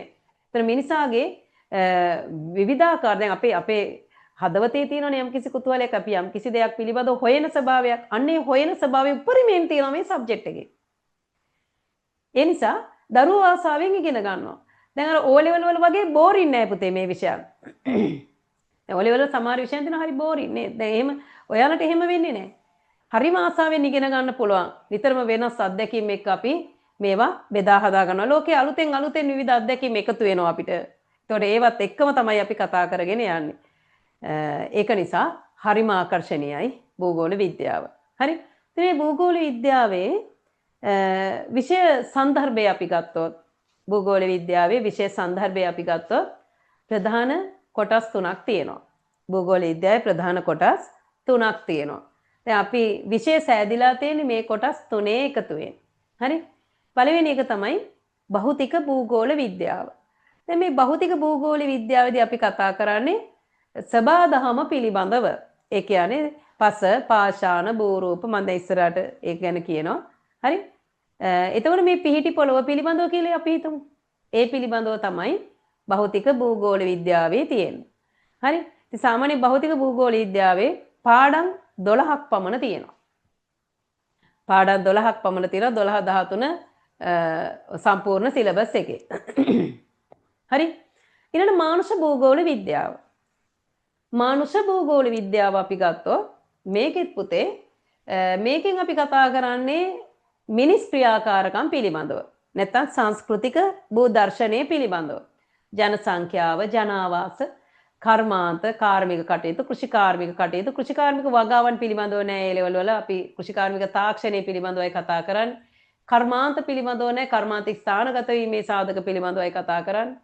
ඒ වගේම ගෝලීයකරණය සහ කලාපීය සංවිධාන ආදී පිළිබඳ සංචාරක කර්මාන්තයේ ශ්‍රී ලංකාවේ ඒ වගේ දේවල් පිළිබඳව තමයි මානුෂ භූගෝල විද්‍යාවේ තියෙන්නේ. දැන් බලන්න මේවා මිනිසා සහ ඔහුගේ කටයුතු පිළිබඳව. හරි? ප්‍රායෝගික භූගෝල විද්‍යාව කියන්නේ මොකක්ද? ඕකට නේ බය. ඒ ප්‍රායෝගික භූගෝල විද්‍යාවේ තුල තියෙන්නේ මේ භෞතික හා මානුෂ භූගෝල විද්‍යා විෂයන් නැත්නම් විෂය කොටස් හොඳින් අවබෝධ කරගන්න, හොඳින් ග්‍රහණය කරගන්න සහ හොඳට උගන්වන්න අවශ්‍ය ශිල්පීය ක්‍රම. හරි? භෞතික භූගෝල විද්‍යාව සහ මානුෂ භූගෝල විද්‍යාව හොඳට ඉගෙන ගන්න, හොඳට අවබෝධ කරගන්න, ඒ තොරතුරු ඉදිරිපත් කරන්න පුළුවන් ශිල්පීය ක්‍රම පිළිබඳව තමයි අපි ප්‍රායෝගික භූගෝල විද්‍යාවේදී ඉගෙන ගන්න. ඒ කියන්නේ මේ භෞතික හා මානුෂ භූගෝල විද්‍යාව ඉගෙන ගන්න හෙල්ප් එකක් දෙනවා, සපෝට් එකක් දෙනවා ප්‍රායෝගික භූගෝල විද්‍යාවේ. දැන් අපිට උදාහරණයක් විදිහට ගත්තොත් අපි ව්‍යාප්තිය සිතියම් වල ලකුණු කරනවා. දැන් උදාහරණයක් විදිහට ගමුකෝ ජනසංඛ්‍යා ව්‍යාප්තිය අපි සිතියමක ලකුණු කරනවා. මේ සිතියමේ ලකුණු කරන්නේ කොහොමද? හරි? ඒ වගේම මේ සිතියම විශ්ලේෂණය කරන්නේ කොහොමද? අන්න ඒක කියලා දෙනවා ප්‍රායෝගික භූගෝල විද්‍යාවේ. සිතියම් ලකුණු කිරීමේ ක්‍රම ශිල්ප, සිතියම් විශ්ලේෂණය ආදී පිළිබඳව. හරි? ඊළඟට දැන් අපි හිතමු අපි ජනසංඛ්‍යාවේ වර්ධනය ප්‍රස්ථාරයකින් ඉදිරිපත් කරනවා. දැන් කාලීනව ජනසංඛ්‍යාව වැඩි වෙලාද, එන්නේ අඩු වෙලාද, වර්ධන ශීඝ්‍රතාවය වෙනස් වෙනවා රටවල් වල. එතකොට ඒක මේ ප්‍රස්ථාර ක්‍රමය මොකද්ද? මේ තොරතුරු ඉදිරිපත් කරන්න පුළුවන්. මේ ප්‍රස්ථාරය විශ්ලේෂණය කරන්නේ කොහොමද? මේක අපි තේරුම් ගන්නේ කොහොමද? අන්න ඒක කියලා දෙනවා ප්‍රායෝගික භූගෝල විද්‍යාවේ. දැන් සමහරවිට අපි වගු පාවිච්චි කරනවා. දැන් ලෝකේ 2025 දී ලෝක ජනසංඛ්‍යාවේ ජනාධිකම රටවල් 10. 2050 වෙනකොට ජනාධිකම රටවල් 10. දැන් ඔන්න වගුවක් තියෙනවා. වගුවෙන් තමයි තොරතුරු දක්වලා තියෙන්නේ. එතකොට මේ කාලීනෝ ලෝක ජනසංඛ්‍යාවේ මේ ජනාධිකම රටවල් 10 ඇති වෙලා තියෙන වෙනස්කම් මොනවද? අනේ වගු විශ්ලේෂණය මේක වගුවට ගන්නෙ කොහොමද? ඒක විශ්ලේෂණය කරන්නේ කොහොමද? ඒක උගන්වනවා ප්‍රායෝගික භූගෝල විද්‍යාවේ සංඛ්‍යානේ කොටසේ. අන්න ඒ විදිහට මේ භෞතික සහ මානුෂ භූ දර්ශනය තේරුම් ගන්න අවශ්‍ය සපෝට් එක දෙන්නේ ප්‍රායෝගික භූගෝල විද්‍යාවෙන්. ඒක මහා අමාරු දෙයක් නෙවෙයි. ඕනම දෙයක් ඉගෙන ගන්නකම් නොදැන ඉන්නකම් අමාරුයි. හැබැයි පුතේ ඉගෙන ගත්තට පස්සේ ලේසි. නේද? ඉතින් අපි මේක තවදුරටත් බලමුකෝ. මේ එක එක විෂය කොටස් වල මොනවාද අපි ඉගෙන ගන්න කියලා. භෞතික භූගෝල විද්‍යාව. තිස්ස බාධාම් පිළිබඳව. මෙන්න බලන්න විෂය අන්තර්ගතේ. ඉතින් මම මේවට මේ නම් කරේ නැහැ. හරි? මේ පළවෙනි කොටුවෙන් පෙන්නන්නේ භූ රූප පිළිබඳව, දේශගුණය. හරි? ඒ වගේම තමයි බියෝම පිළිබඳව. දැන් මේ තියෙන්නේ පොළවේ ගති ලක්ෂණ, විවිධාකාර පොළවේ ගති ලක්ෂණ. දැන් මේ තියෙන්නේ සංවහන ධාරා ක්‍රියාකාරීත්වය, භූ තැටි ක්‍රියාකාරීත්වය. හරි? භූ අභ්‍යන්තර ව්‍යුහය. ඊළඟ මේ පාෂාණ හා පස. හරි? ඊළඟ මේ සබාධහමේ අපි දන්නවා වනාන්තර. හරි? ඊළඟ මේ භූ රූපණය. භූ විෂමතාවය. ඉතින් මේ වගේ දේවල් මේවා පිළිබඳව තමයි අපි ඉගෙන ගන්න. සබාධහම පිළිබඳව දේශගුණය, පස, පාෂාණ, භූ රූප, හරි? ඊළඟ ස්වාභාවික උපද්‍රව ආදී පිළිබඳව අපි ඉගෙන ගන්නවා භෞතික භූගෝල විද්‍යාවෙන්. ඊළඟ මානුෂ භූගෝල විද්‍යාව. මේ මානුෂ භූගෝල විද්‍යාවෙන් අපි ඉගෙන ගන්නේ මානුෂ නැත්නම් සංස්කෘතික භූ දර්ශනය මොනවද කරන කටයුතු. ඒ පිළිබඳව තමයි ඉගෙන ගන්න. දැන් බලන්න මිනිස් ක්‍රියාකාරකම් කොච්චර විවිධත්වයක් තියෙනවා. දැන් අපි කෘෂිකර්මයේ ගත්තොත් එහෙම සෑම තැනකම තියෙන වගාවන් එක සමාන නැහැනේ. දැන් අපි වී වගා කරන විදිහටද චීනේ වී වගා කරන්නේ. අපි කන්න දෙකයි වගා කරන්නේ. යාලා කන්න තුනක් වගා කරනවා. ඊළඟට ජපානයත් වී වගා කරන රටක් ශ්‍රී ලංකාව වගේම. හැබැයි අතිශය දියුණු තාක්ෂණයක් පාවිච්චි කරනවා. ඒතකොට ඒගොල්ලන් අයින්ද්‍රිය කෘෂිකර්මයට තමයි වී වගා කරන්නේ. අපි රසායන ද්‍රව්‍ය මිශ්‍රිත කෘෂිකර්මය. ඒගොල්ලන් අයින්ද්‍රිය කෘෂිකර්මය. ඉතින් මහා විශාල වී වගා බිම්. හැබැයි අපේ අක්කරේ වගා කරගන්න බෑ අපිට රසායන ද්‍රව්‍ය දාන්න නැතුව. ඒගොල්ලන් අක්කර 50 60 වී වගා බිම් වගා කරනවා අයින්ද්‍රිය කෘෂිකාර්මික ක්‍රමවේද පාවිච්චි කරලා. එතකොට මේ එක එක වගාව එකම වගාව ගත්තත් අවකාශීයව වෙනස් වෙනවා. හරි? දැන් සමහර ප්‍රදේශවල තිරිඟු වගා කරන්න පුළුවන්. දැන් අපි කොච්චර තිරිඟු පිටි පරිභෝජනය කරනවද? ඉතින් බැරිය අපේ කුඹුර වල තිරිඟු ගහන්න. අපි බත් කනවට වඩා පාන් කනවනේ. හැබැයි අපිට හැකියාවක් ලැබිලා නැහැ. මොකද? හේතුව තමයි තිරිඟු වගා කරන්න අවශ්‍ය භෞතික සාධක අපේ රටේ නැහැ. ඒ උෂ්ණත්වයේ නැහැ. ඒ වර්ෂාපතනේ නැහැ. නේද? ඒ වගේම තමයි මේ නාගරීකරණය. හරි? කාර්මික කටයුතු යටිතල පහසුකම් ප්‍රවාහනේ. හරි? දැන් මේ තියෙන ආකර කර්මාන්තය. ඒ වගේ දැන් ලෝකයේ තියෙන sannivedane මේ ගෝලීයකරණ ස්වභාවය. හරි? ඊළඟට මේ වෙළඳාම මේ මානුෂ කටයුතු මේවා මිනිස් ක්‍රියාකාරකම්. ඉතින් මේ පරිසරය තුළ මේ සංස්කෘතික භූ දර්ශනය තුළ පවතින අවකාශීය විවිධත්වය මොනවාද? මොන වගේද? එක එක ප්‍රදේශවල මේවා පවත්වා ගැනීමේදී බලපවතින සාධක මොනවද? අන්න ඒවා පිළිබඳව පුතේ අපි කතා කරනවා. ඊළඟ ප්‍රායෝගික භූගෝල විද්‍යාව. දැන් මේ තමයි නවීන සිතියම් විද්‍යාව. මම මේක තමයි කිව්වේ GIS සහ ඒ වගේම GPS දූරස්ථ සංවේදය ආදී වශයෙන් වෙනස් වෙනවා. නවීන සිතියම් විද්‍යාව අපි හැඳින්වීමක් තමයි කරන්නේ. ඔයගලන්ට විශ්වවිද්‍යාල වලට ගිහලා ඒක ඉතාමත් පුළුල්ව ඉගෙන ගන්න පුළුවන්. හරි? නමුත් ඒකට ප්‍රවේශයක් උසස් පෙළ භූගෝල විද්‍යාවේදී තියෙනවා. නවීන සිතියම් විද්‍යාව මේ වගේ කියලා දෙන්න. හරි? ඊළඟ මෙට්‍රික් සිතියම් ඔයගලන් බය මේකට මෙට්‍රික් සිතියම් හරිම ලේසි පුතේ. ඒක ඉගෙන ගන්නකන් තමයි බය. බය නැතුව ඉන්න බොහොම හොඳට ඉගෙන ගන්න පුළුවන්. මේක බොහොම සරල දෙයක් මෙට්‍රික් සිතියම කියන එක. ඉගෙන ගත්තට පස්සේ හිතෙයි අනේ මේකටනේ අපි බය වෙලා හිටියේ කියලා. ඊළඟ සංඛ්‍යාන විද්‍යාව හා ප්‍රස්ථාර මේකත් අපි 13 දී තමයි සංඛ්‍යාන විද්‍යාව ඉගෙන ගන්න. ඉතින් ක්‍රමශිල්ප පහක් තියෙනවා ප්‍රායෝගික භූගෝල විද්‍යාවේ. මේ පරිගණක ක්‍රමශිල්ප, සිතියම, ඒ වගේම තමයි චන්ද්‍රිකා හා ඡායාරූප සහ අනිත් එක සංඛ්‍යාන විද්‍යාව සහ ප්‍රස්ථාර. ඉතින් මෙන්න මේවා පිළිබඳව අපි ඉගෙන ගන්නවා මේ ප්‍රායෝගික කොටසේ. ඉතින් ඔන්න ඔය විදිහට තමයි භූගෝල විද්‍යාව විෂය සංවිධානය වෙන්නේ. ඉතාමත් සාදරයෙන් පිළිගන්නා භූගෝල විද්‍යාව විෂයට සහ ඒ වගේම තමයි සුබ පතනවා ඔයගොල්ලන්ට මෙවන් විෂයක් තෝරා ගැනීමම ඔයගොල්ලන්ගේ ඉදිරි ගමන සාර්ථක වෙන්න හේතුවක් වෙනවා. හරි. ඉතින් ඔය තමයි විෂය පිළිබඳ හැඳින්වීම. මොකද හිතෙන්නේ? හොඳයිද සබ්ජෙක්ට් එක? ඉතින් මේක ඔයාලට ගොඩක් දුරට තේරෙයි අනෙක් විෂයන් ඉගෙන ගන්නකොට භූගෝල විද්‍යාව කොච්චර වෙනස්ද කියලා. කොයිතරම් ආකර්ශනීයද කියලා. හරි? බොහොම සුන්දර විෂයක් පුතේ. කවදාවත් එපා වෙන එකක් නෑ භූගෝල විද්‍යාව. නිතරම අලුත් දේවල් එක්ක තමයි අපි ගනුදෙනු කරන්නේ භූගෝල විද්‍යාව තුල. හරි?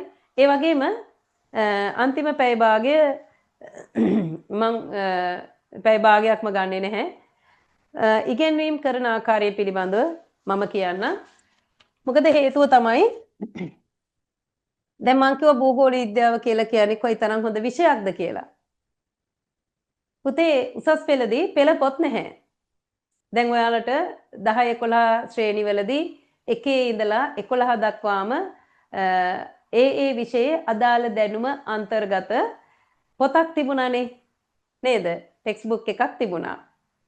එතකොට ගුරුවරයෙක් නැතුව වුණත් ඔයාලට මොන ගුරුවරයා ආවත් ප්‍රශ්නයක් නැහැ. විභාගයේදී පාඩම් කරනකොට ගුරුවරයෙක් නැතිව වුණත් ඉගෙන ගත්තත් නැතත් පෙළපොත පාඩම් කරලා ඔයාලා දන්නවා තියෙන දේවල් මොනවද ඒක පාඩම් කරලා විභාගයට මුහුණ දීමේ හැකියාව තිබුණා.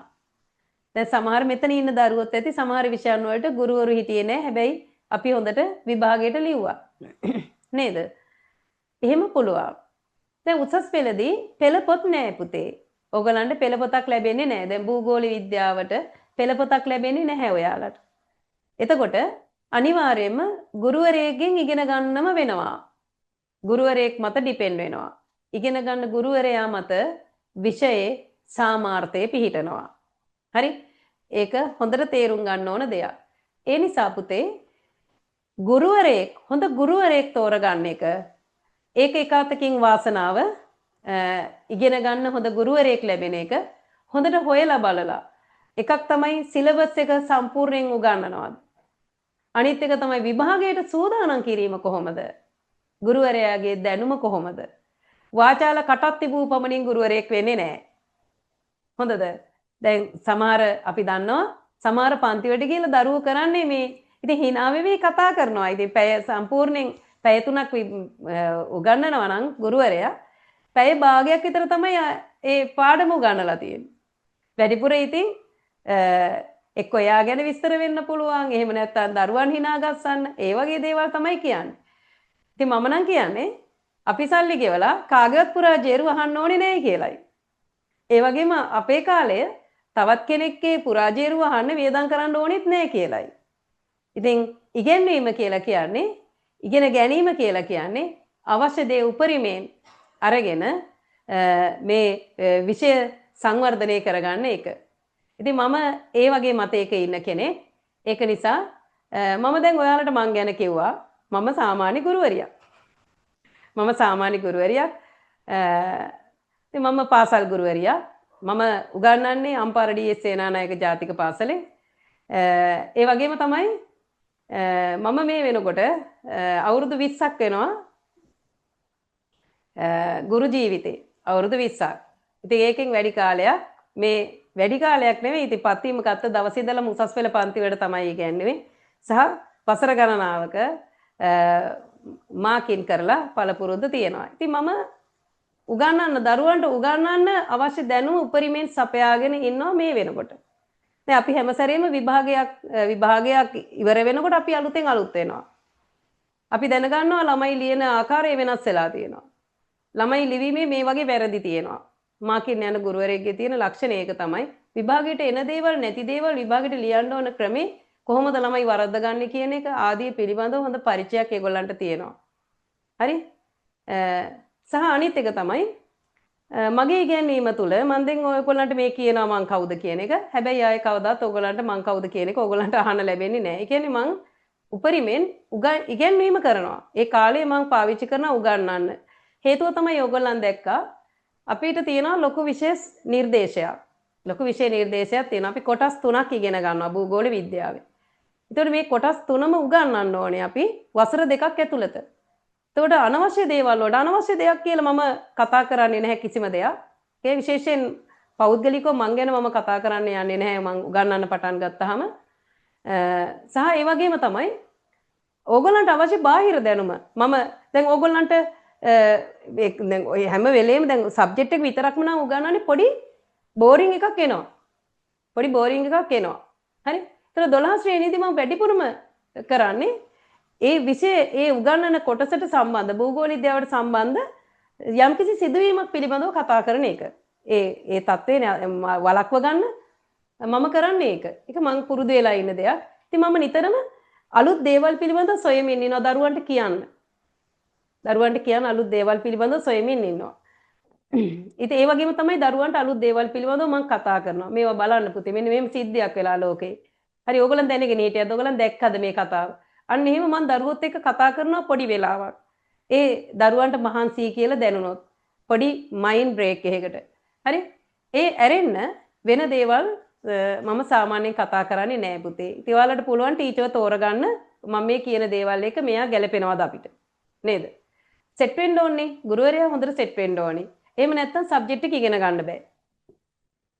ඊළඟ කාරණේ 13ට ගියාම ඊට අමතරව දැන් බාහිර දේවල් කතා කරනවා කොහොමත් අපිට ලෝක සිතියම ලකුණු කරනකොට ඕන වෙනවා. පොඩි අසනීප තත්වයකින් ඉන්නේ පුතේ. ඉතින් මේ 13 ශ්‍රේණියට ගියාම මම වැඩිපුර පාඩම් කිරීම පිළිබඳව දරුවන්ට අවධානය යොමු කරනවා. පාඩම් කරන ක්‍රම මොනවද? මතක තියාගන්න පුළුවන් ක්‍රම මොනවද? දැන් ඉවර කරපු පාඩම් චුට්ටක් කතා කරනවා හදිසියෙ මතක් වුණා වගේ. හරි? දැන් ඔයාලට මතකද මෙහෙම දෙයක් කතා කරා? දැන් නැවත ආවර්ජනය කිරීමක් කරනවා. මොකද 12 පාඩම් අතහැරලා දැන් අපේ පාඩම් වල ස්වභාවය තමයි පුතේ. දැන් පසහ පාෂාණ පාඩම කතා මම පසහ පාෂාණ ගැන වැඩිපුර කිව්වේ ඔයගොල්ලෝ දන්න දෙයක් නිසා. දැන් මම භූරූප ගැන කිව්වොත් එimhe ඔයාලා දන්නේ නැහැනේ. හැබැයි පසහ පාෂාණ ගැන කිව්වොත් එimhe ඔයගොල්ලෝ දන්නවා. කෘෂි කර්මයේදී හම්බෙලා ඇති. නේද? භූගෝල විද්‍යාව කරපු ඇට ඒවයි හම්බෙලා ඇති. සාමාන්‍යයෙන් වැඩිපුර දන්නවා. හරි? ඉතින් දැන් මේ පසහ පාෂාණ ගත්තොත් එහෙම ආයේ අපිට දැන් 12 දෙවෙනි පාඩම තමයි පසහ පාෂාණ. ඊට පස්සේ අපිට හම්බ වෙන්නේ නැහැ ඒක. උසස් පෙළ විභාගයට යනකම්. එතකොට දැන් 13 දී සමාජ කෘෂිකර්මයේ පාඩමට ගියාම ඕගොල්ලන්ට මතක දැන් මේ පස්සේ මේ වගේ පස්සේ ගති ලක්ෂණ වල මේ වගේ දේවල් වගා කරන්න පුළුවන්. එතකොට මේ දේශගුණේ මේ බලන්න මේ ජල සම්පතට මේ වගේ බලපෑමක් ඇති දෙන පස්සේ ස්වභාවය මේක නිසා. ඔන්න මම පස පාඩමට ආපහු යනවා.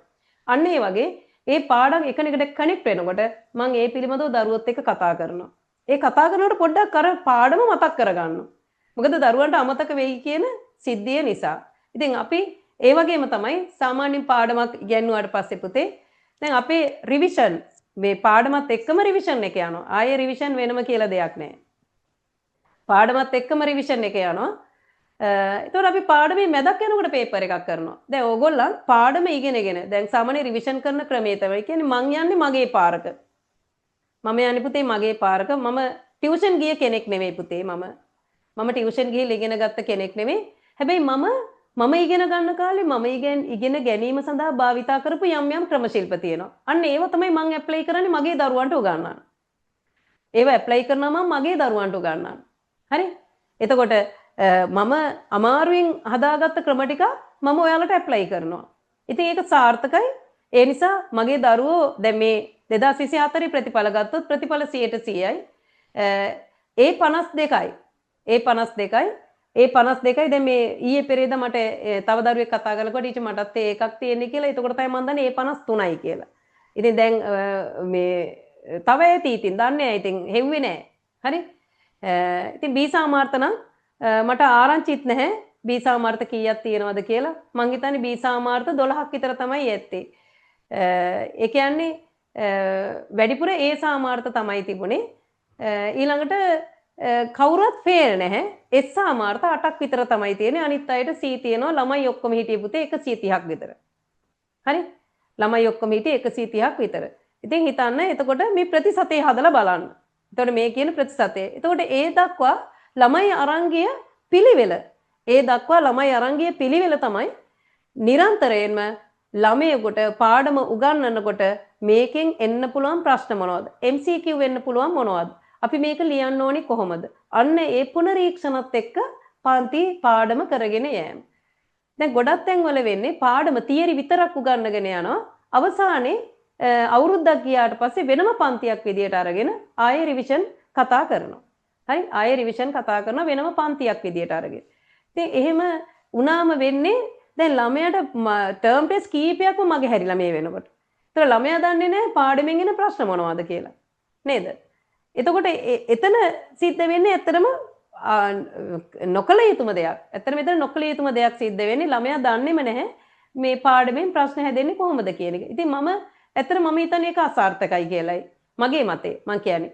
ඒක අසාර්ථකයි කියලායි මම හිතන්නේ. ඒ නිසා මම නිතරම පාඩම උගන්වනකොට පාඩමෙන් භාගයක් ගියාට පස්සේ මම කරපු කොටස් වලින් පේපර් එකක් කරනවා. මම ඒක පේපර් එක කරලා බලනවා දරුවන්ට තේරිලාද? ඒතර මේ පේපර් ලිව්වට පස්සේ මම ඒක සාකච්ඡා කරනවා. මේ සාකච්ඡා කරනකොට මම අහනවා ඉතින් ඔයාලගේ උත්තර මොනවද? ඒතර ඔයාලට මේ දැන් මම කියලා නැති ඔයාලා ලියපු උත්තර තියෙනවද? හරි? එතකොට ඒවත් එක්ක පුතේ ඒක මේ විදිහට ඔයා හිතන්න ඕනේ. ඒකයි මෙතන වැරදිලා තියෙන්නේ. නැත්තම් කොච්චර හොඳයිද ඔයා වෙනස් විදිහට හිතලා ඔයා මටත් වඩා හිතලානේ. අන්න ඒ මම කතා කරනවා දරුවොත් එක්ක. හරි? එතකොට දරුවොත් එක්ක නිතරම සංවාදයක්කින් තමයි මම මගේ ඉගැන්වීම කරගෙන යන්නේ. ඊළඟට එක පාඩමක් ඉවර වෙනකොට ඒ පාඩමෙන් අනිවාර්යයෙන්ම ඇවිල්ලා තියෙන විභාග ප්‍රශ්න කතා කරනවා. විභාග ප්‍රශ්න දැන් මම දකින දේ තමයි මම විශ්වාස කරන දේ එක්සෑම් පේපර් එක තමයි ස්ටෑන්ඩඩ්ම පේපර් එක. අපි මුලින් ඉඳලම හුරු වෙන්න ඕනේ එක්සෑම් පේපර් එකට. ඒක කරන්නේ නැහැ ගොඩක් ගුරුවරු. හැබැයි මට මගේ දරුවෙක් මම උගන්වන අවස්ථාවේ මාව හැර ගියා කියලා මම දුක් වෙන්නේ නැහැ පුතේ කවදාවත්. මට එහෙම බයක් නැහැ. දැන් ගොඩක් අය එක්සෑම් පේපර් අන්තිමට කරන්නේ එක්සෑම් පේපර් එක කෙලින්ම දුන්නොත් එහෙම ළමයි බය වෙලා පන්තියෙන් නැති වෙයි. මම බය නැහැ. මම බය නැති වෙන්න හේතුව මොකද්ද? කවදාවත් මගෙන් එහෙම ළමයෙක් ගිහිල්ලත් නැහැ.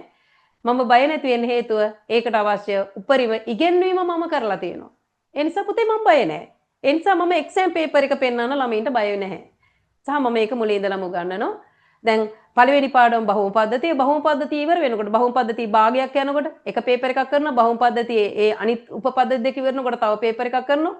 පාඩම ඉවරනාට පස්සේ සම්පූර්ණයෙන්ම එක්සෑම් පේපර් එක ඇවිල්ලා තියෙන දැන් අපි හිතමු 2022 පේපර් එකේ බහුම පද්ධතියෙන් ප්‍රශ්නයක් ආව නම් ඒක අරගෙන ඒ විදිහට පේපර් එකක් හදලා ඒ පේපර් එකත් ලියන්න දීලා සාකච්ඡා කරනවා. හැබැයි මම බලනවා ළමයි ලියලාද කියලා. ළමයි ලියන්න ඕනේ තනියෙන්.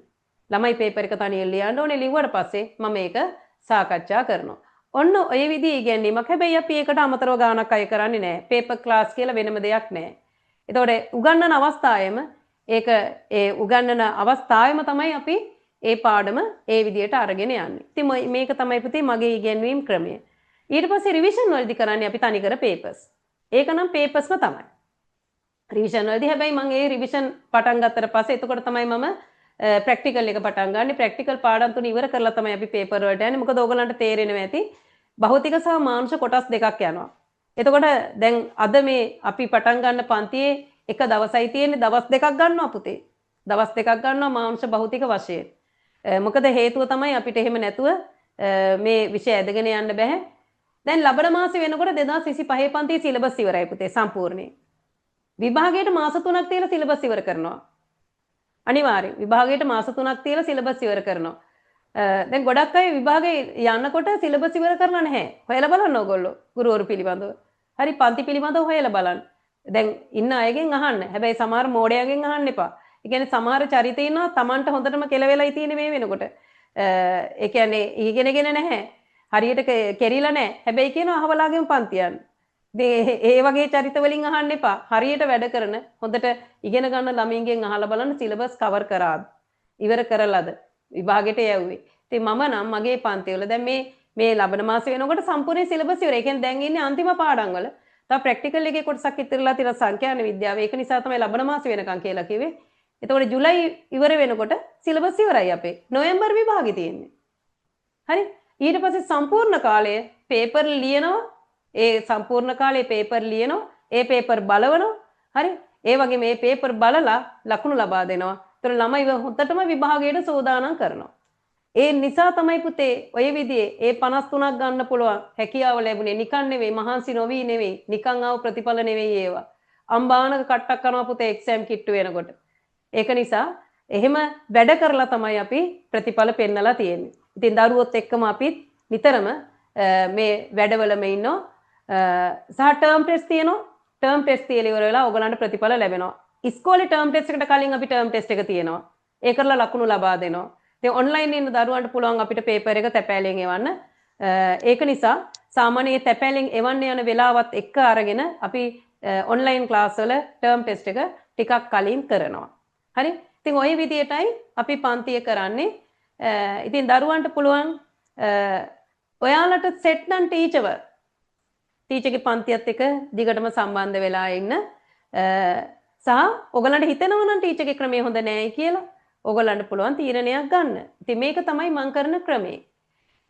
ඉතින් මං හිතනවා දරුවන්ට අපි ගුරුවරුනි පුතේ අපි ගුරුවරු සහ කාලයක් තිස්සේ මේ උසස් පෙළත් එක්ක හිටිය ගුරුවරු විදියට මම දකින දේ තමයි අපේ දරුවෝ හරියට දුක් විඳිනවා. විභාග කරනකොට ඒ කන කට්ට ඒක ආයේ වැඩක් නැහැ කතා කරලා. එක්සෑම් එක කිට්ටු වෙනකොට ළමයි පුදුමාකාර පීඩනයකින් තමයි ඉන්නේ. හරි? ඉතින් මේ කන කට්ටට සාධාරණයක් තියෙන්න. ආයේ දෙපාරක් සෙකන්ඩ් සයි එකක් නිකමටවත් හිතන්නවත් එපා පුතේ. සෙකන්ඩ් සයි එකක් නිකමටවත් හිතන්නවත් එපා. ෆස්ට් සයි එකෙන් ගොඩ දාගන්න. ෆස්ට් සයි එකෙන් ගොඩ දාගන්න පුළුවන් ගුරුවරු තෝරගන්න, විෂයන් තෝරගන්න. හරි? හොඳට අධ්‍යයනය කරන්න. ඒ ලෙවල් වලට විෂයන් තෝරගන්නකොට හොඳට අධ්‍යයනය කරන්න. ඒ වගේම තමයි තමන්ට පුළුවන් විෂයන් මොනවාද? තමන් ආස විෂයන් මොනවාද? අන්න ඒවා තෝරගෙන ඉස්සරහට යන්න. ඒක තමයි වැදගත්. අවසානයේ මෙහෙම දැන් අපි සමහර දරුවෝ ඉන්නවා ඔන්න විෂයන් තෝරගෙන ඉස්කෝලේ ටයිම් ටේබල් එක එළියට දැම්මට පස්සේ ඒක කරන්න බෑ. ඊට පස්සේ අතෑරලා ඉස්කෝලේ තියෙන විෂයක් කරන්න පටන් ගන්නවා. අනේ ඒක ආසාව මැරිලා එතනම ඉවරයි. ආසාව මැරිලා තියෙන්නේ. එතකොට ඒ ළමයා නිතරම ඉන්නේ මට අහවල් විෂය කරා නම් ගොඩ යන්න තිබුණා. නමුත් අපරාධේ මාට දැන් මේකනේ කරන්න ඕනේ. අන්න එහෙම හිතනවා. ඒ තැනටපත් වෙන්න එපා. අනිත් එක තමයි සෙල්ලමට වගේ ඉගෙන ගන්න එපා පුතේ. සෙල්ලම් නෑ ජීවිතේ ඇත්තටම. සෙල්ලමට ඉගෙන ගන්න එපා.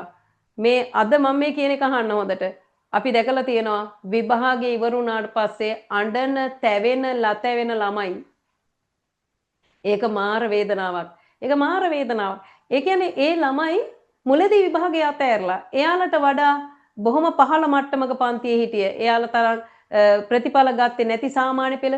ඒ වගේම එයාලට තරම් හැකියාවක් නැති සමහර දරුවෝ හොඳට රෑන්ක් දාලා පාස් වෙනවා. මහන්සි වෙලා පන්ති ඇවිල්ලා හැමදාම ඒ මාන පන්ති හැමදාම එන එකත් හරි වැදගත්.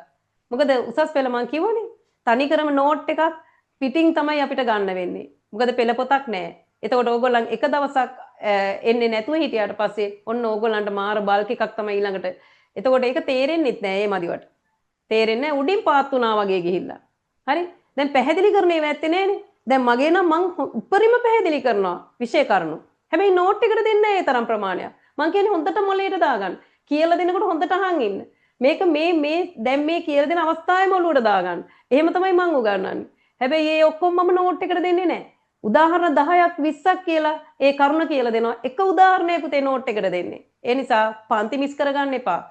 ඉතින් මේ ඔන්ලයින් ක්ලාස් එකක තියෙන වැදගත්කම තමයි ඕගොල්ලන්ට රෙකෝඩින් ලැබෙනවා.